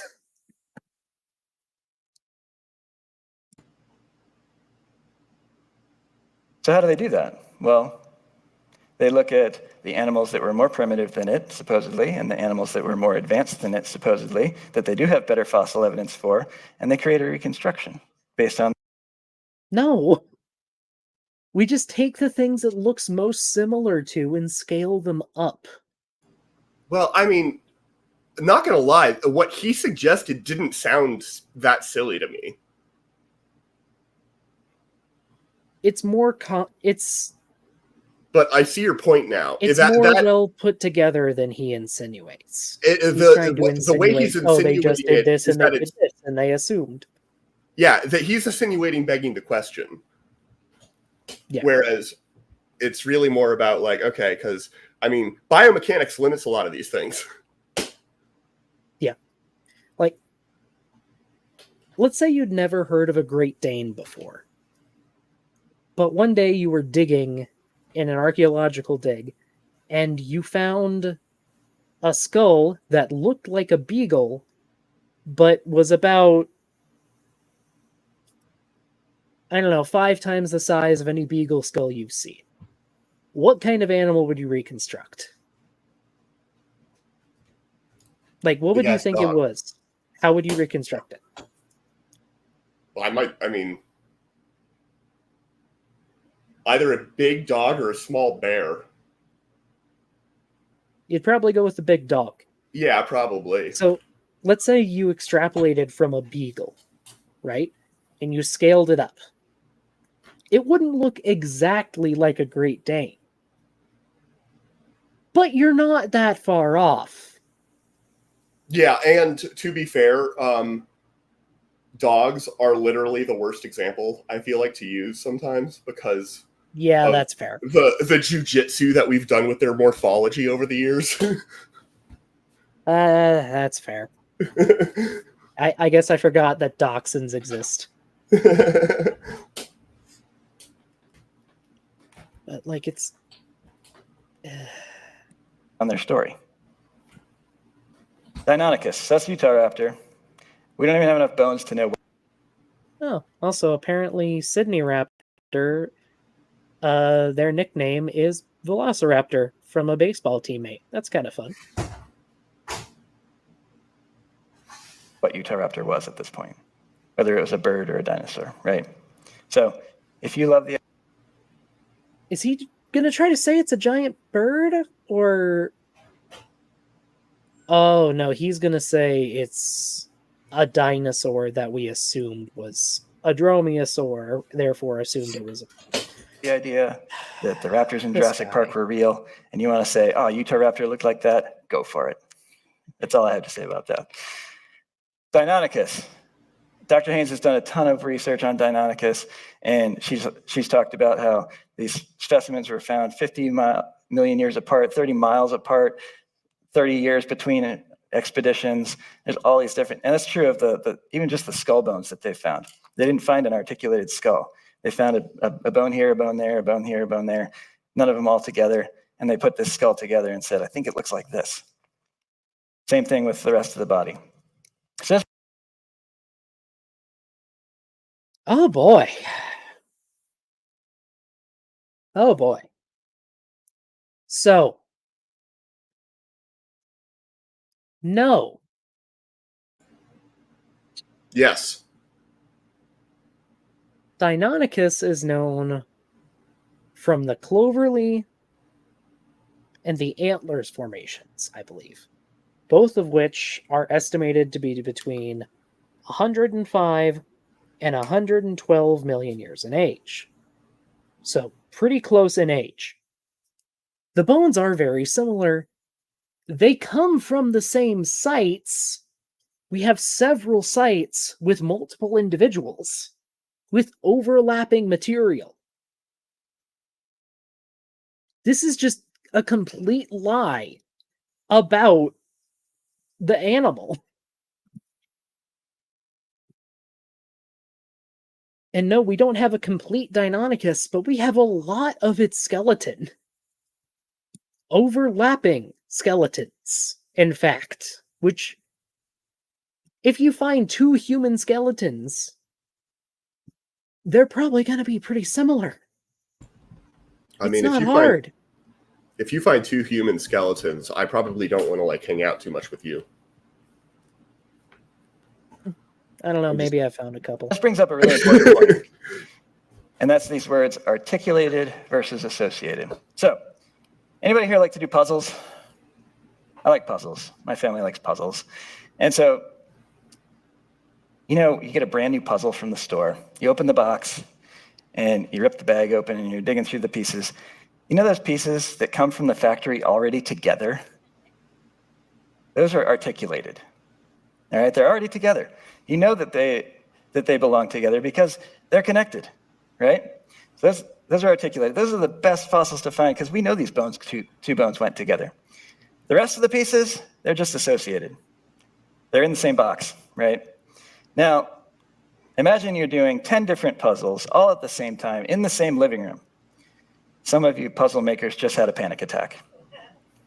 No, I can't do it. Some piece is going to get lost, right?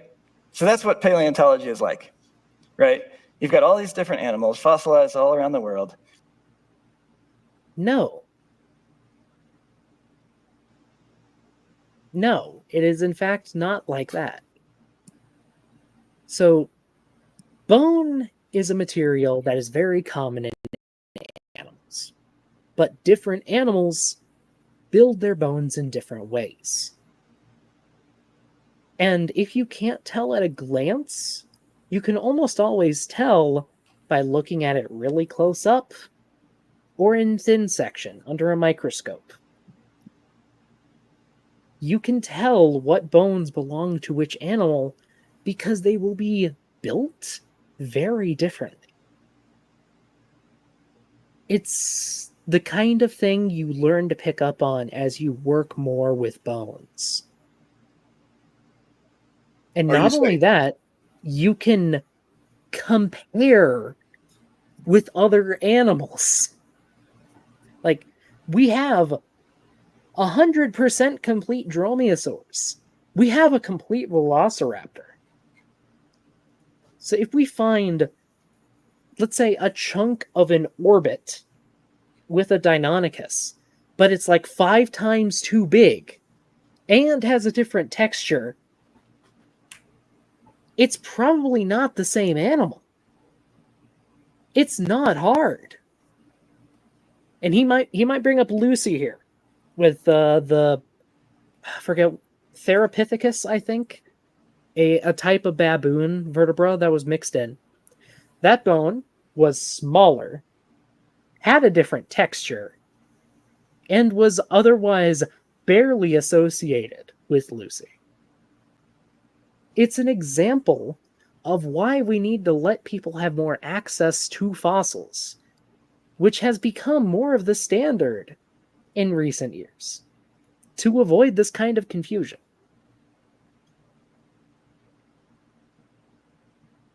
That makes sense.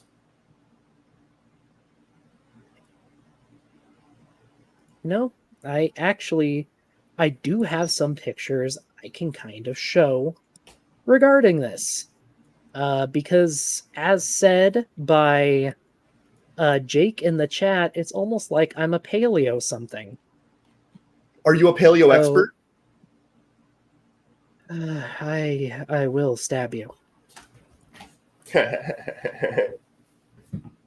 So, yep, I have a few good examples here that I can show. Because I found them. Nerd. Yeah, nerd who goes hiking for like 40 hours every week. You should have said every day. Okay. Ah, yes, So, rock hammer for scale. Yep. Here's a chunk of bone that I found eroding out of a hillside. Based on the size, shape, and texture, and because I found other bits of it, I know that this is an ilium, so part of the hip, from a sauropod, because the bone is extremely holy. There's a ton of holes in it, which is a very characteristic of sauropods. They're weirdly lightweight for their size. And also just the overall shape, it's not very curved. So it's really big.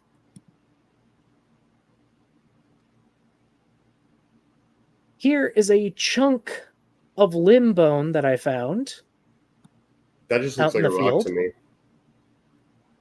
So you're Well, saying it's that bone. you have to like do this a whole lot. Are you saying that for me to like be useful at this, I have to bone up on my recognition? But Yeah, you need to study. You need to learn. Like, I couldn't do your job. well, I mean, Yeah. not on the first day. But this is a chunk of bone that isn't as holy as the sauropod. It's more dense, especially on the outside. Oh, this came from an ornithischian. It came from a plant-eating dinosaur. And it also has tooth marks on it from another dinosaur, which is actually really neat. If you can see these parallel scratch marks, those are bites. How do you know they're bites? How do you know they're not anything else? They're parallel and they're grooved into the bone. They're not muscle attachment scars. They go against the grain of the bone, which is not something you'd expect. The way the bone is curving, the bite would have been going like this, which is the sort of motion you get when you pull meat off the bone. You don't have... It's not a muscle attachment site, and muscles don't leave scars like that. You can see actual muscle attachment scars here. They're much more broad and flat because the muscles have to attach to the bone. But I guess like how do you know it's not from like a scratch that occurred when another like rock or something fell on it? Because you could get parallel marks like that too. It's not fresh. There's a texture to the scratch marks in the interior, and I've looked at this under a hand lens. Those scratches were made before this was fossilized. Oh, okay, yeah. That I can imagine it being like possible to tell. Yep. Here. I also have a chunk of jaw fragment. Unfortunately, no scale here, but a chunk of jaw fragment from a large meat-eating dinosaur, which I found out there. It's much more compact than the other bones, so I know it's a meat-eating dinosaur. The bone also goes right up until about where the teeth would start, which kind of neat. And then lastly,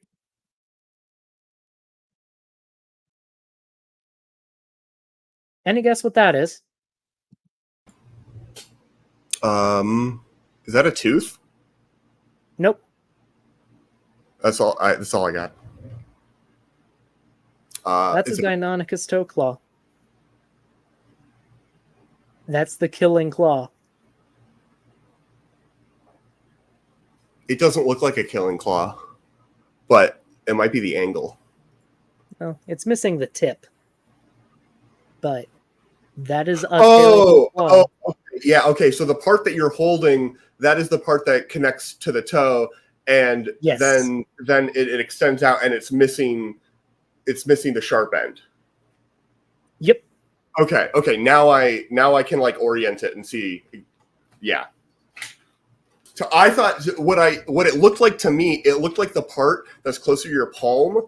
That looks sort of like the flat side of like an herbivore's tooth or something, and then the rest of it was I like get the you. root. You know? Yeah, that's the articulation with the toe. Yeah. Because weirdly enough, their claw could swivel a tiny bit. It had a little bit of give. But again, different texture because this was covered in keratin. So it has the texture of something covered in keratin. We can tell that just from the surface of the bone. Yep. I don't know. Maybe all that just to say we're not clueless. And believe it or not, paleontologists study their field. Oh, I should certainly Unlike hope this so. moron. Yeah.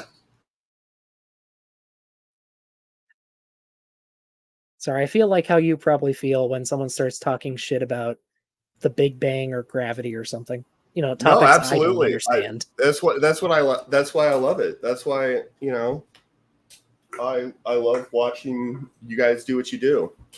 It's so frustrating. Because the thing is, most people, like, if you look at atomic physics, I don't deal with this that much. There aren't that many people who go around getting atomic physics wrong. There are oodles that go around getting quantum physics wrong. Okay. Yeah. Which, it's so bad. But And I'm just like, hey, I don't get this. I saw this cool thing online. What's this about? yeah, exactly. I mean, that's where I'm at too. Like,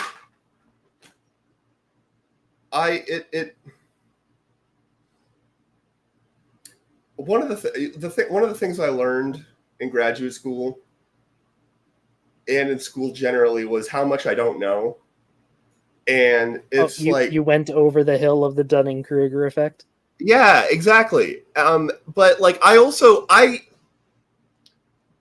only have like a little bit of the, I really thought I would understand a lot more than I ended up understanding. Like, a lot of people are like, I thought at some point I would know all of the things about my field.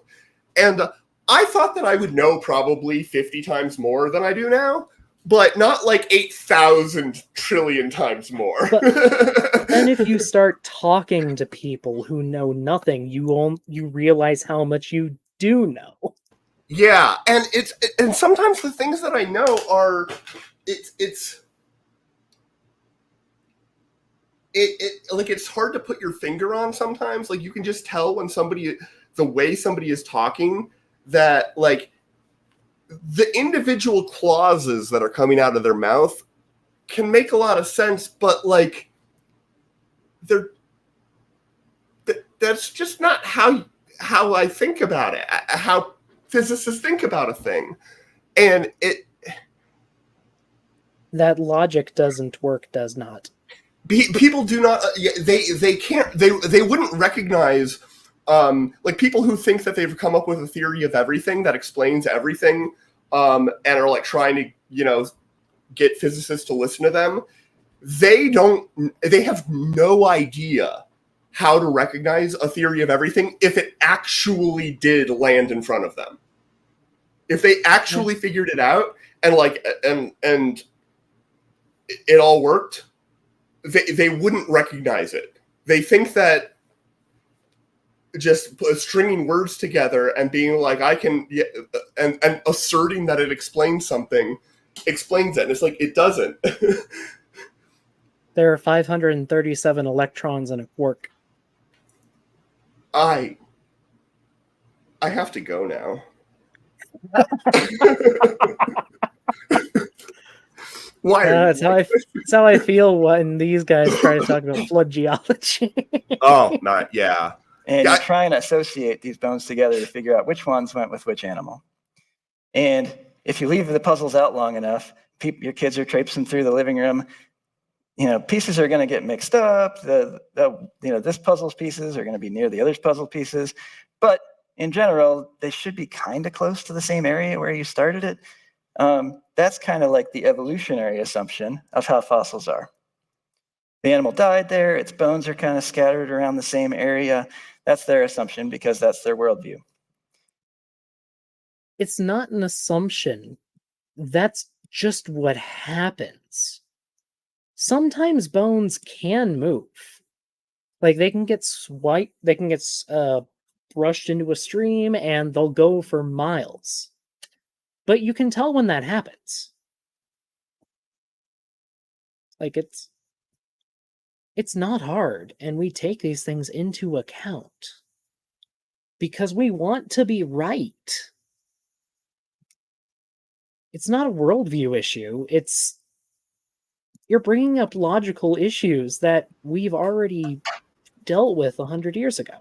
I am very curious as to what he thinks was the problem with that. Like, things are generally kind of stick around, and as you just said, not always, and we can tell when not, but generally they do, right? Mm-hmm. Let's say modern day, an elk dies in the mountains and it rots, and one of its toe bones washes into a stream and goes down the mountain. Most of the elk is still going to be up there and get buried. So does he not think that that's how it works? What's his alternative worldview, I suppose? Maybe the flood blasted the bodies apart? Yeah, no. So when the fountains of the deep opened up, it launched the dinosaur, and when it hit the moon, it shattered into a bunch of different pieces, and they all rained down on top of Mount Everest. I mean, maybe, but then I have no idea how he's gonna try to square that with all the articulated, super fragile birds he's spent most of this video talking about. I have an idea. It might be, and this is a very sophisticated argument. Nuh-uh. I didn't think of that. You're right. Yeah. Now imagine a giant flood comes through your living room. You got waves crashing everywhere, water swirling around, and then the water all goes away. Would you have any idea which piece went with which puzzle? No. Yes. You'd have no idea. That's the creationist worldview with paleontology. Then how do you explain the articulated bones you just showed us? Also, does this guy not know how puzzles work? Like, a lot of the time you try things out, and when it slots together real nice and everything makes sense, you kind of conclude, yeah, it probably went there.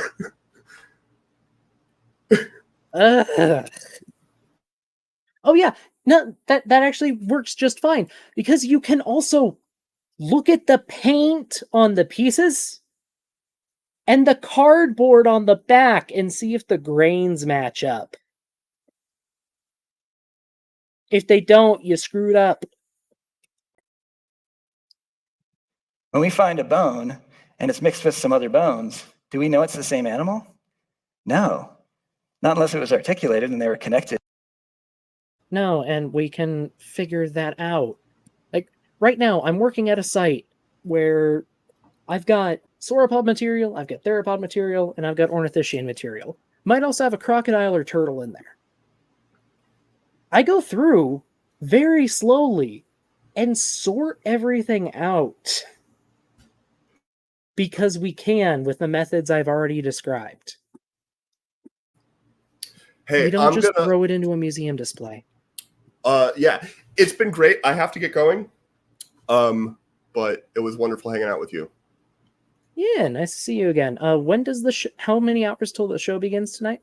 2 hours. It is at it's 9:30 Eastern, 6:30 Pacific. Okay. Something 30 whenever you are. Okay, I will tune in for as much as I can, but I might get called into work tonight. Fair enough. All right. Talk to you later. Yeah, see ya. And you can All right, tell it folks, was the let's same finish this animal. up. And so it's really hard. And that's why when we find something like this, it puzzles evolutionists and creationists who are like, oh, that's exactly what we'd expect from a world Weird, because some of those seem somehow articulated, and if you looked closely at them, you could tell which was which. wide flood.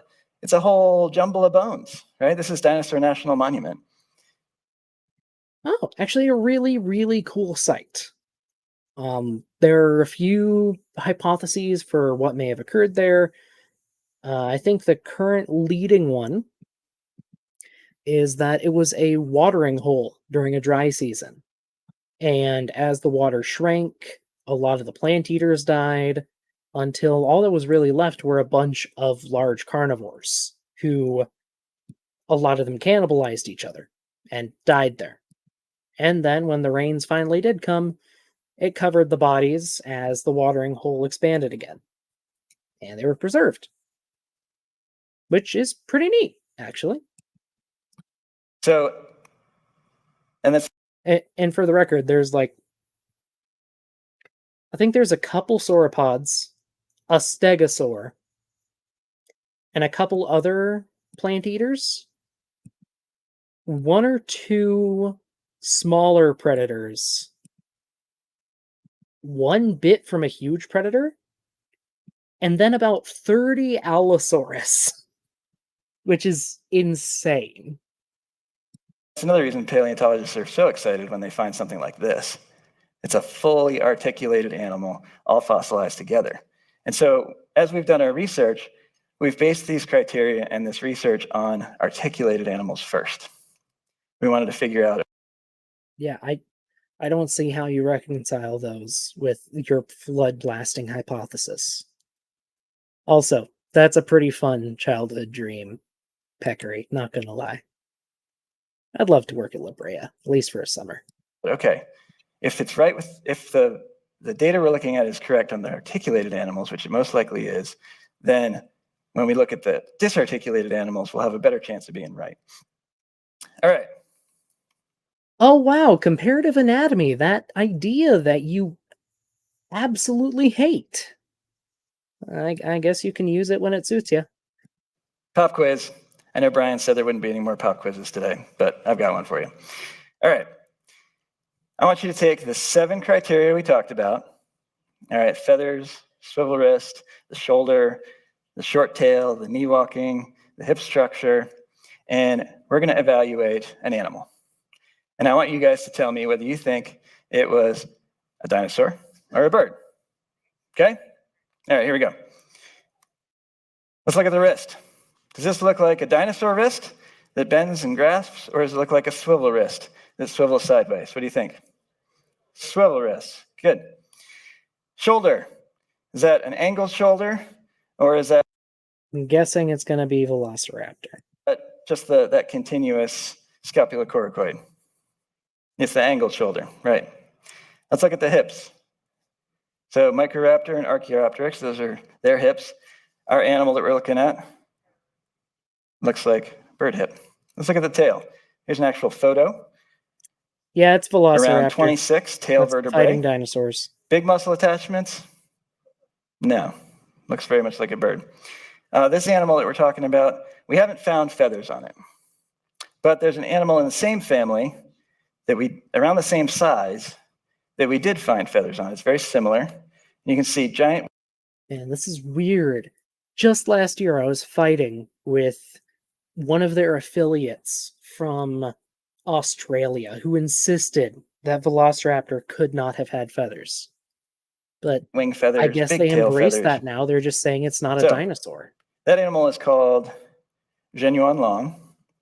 It's a pretty big animal, about the size of a big turkey. And our animal is there at the bottom. All right, what do you think? Raise your hand if you think our animal was a dinosaur. Raise your hand if you think our animal was a bird. That animal is Velociraptor. Yep. I didn't call Velociraptor a bird, you just did. Don't tell anybody that I called Velociraptor a bird. Here is a beautifully articulated fossil specimen of Velociraptor fighting a dinosaur, a Protoceratops. So we know it's not the associated problem. It's not just a bag of bones that were found together. So I don't know what to say. I'm sorry if I crushed some of if I killed your favorite dinosaur. Velociraptor may have been a bird. That's all I can say. We haven't found feathers on it yet. Maybe we will someday. We'll see. All right. Wow. Go back a year or two, and I guarantee they would not be saying this. They'd be insisting Velociraptor was scaly. And I'm not even going to insist that. I know they did because I covered it. God's word never changes, huh? All right. So if we look at all of the feathered maniraptors, the ones we actually find with real feathers, branching structures, there's only about 15 or so of them. There's over 100 species in Maniraptor and in those families, but only 15 or so have actually been found with feathers. And one of the things that confuses us is how these animals are presented. Because if you look at them like that, they kind of look like dinosaurs, right? But if you strip away all the assumptions and just look at the bones and repose those bones based on the things that we talked about, with wings that can fold and legs that had that knee that was closer to the center of balance, and then you put the feathers back on, they look a lot like birds, don't they? The evolutionary worldview Almost makes you think, doesn't it? affects the interpretations and the images that represent these animals too. So when you see an image of an extinct animal, don't just take it at face value. You need to dig a little deeper sometimes and ask some questions about it. Here's some drawings of Microraptor and Caudipteryx, what they may have looked like as birds. Again, this is a dromaeosaur and an oviraptorosaur. Evolutionists would call these non-avian dinosaurs, but they look a lot like birds, don't they? And we spent a lot of time trying to get these reconstructions. This guy, I don't think this guy has even said his name. I don't know what he thinks I don't know what his credentials are. I don't know who he is. Also, lovely AI art there. Right? You can see the skeleton there with the drawing over top of it for Caudipteryx, and same thing for Microraptor. They might have looked something like this. So wings are important. God created every winged bird according to its kind. When you start with God's word instead of man's word, you know you're starting with the truth, right? And it's like having a guide for how to correct. All right, and he's getting into the preaching. I said once that started, we'd be calling it to a close, and we're also nearing 4 hours. I want to thank the people who joined us. Thank you, Dom, AJ, and Tapioca Weasel. Thank you, folks, for watching the show. I hope you enjoyed it. Maybe learned something about dinosaurs. We'll see what we do next week. I might go back to going to Mondays. We will have to see. Ooh, redirect to Ember. I would love to do that. I don't know how to set that up.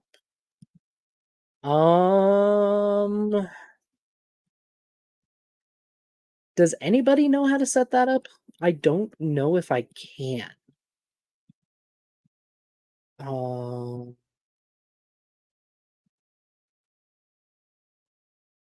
don't know if I can. But at any rate, thank you for joining, everyone. I will drop a link to Ember. Better than Ember. Let's see what they're covering today. Is she live? Okay, she's going live in about 20 minutes. Or, no, is that a different day?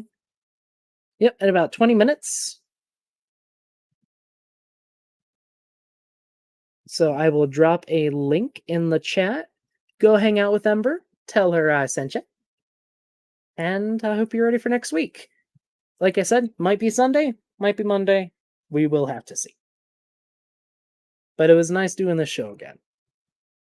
I'll see you all soon.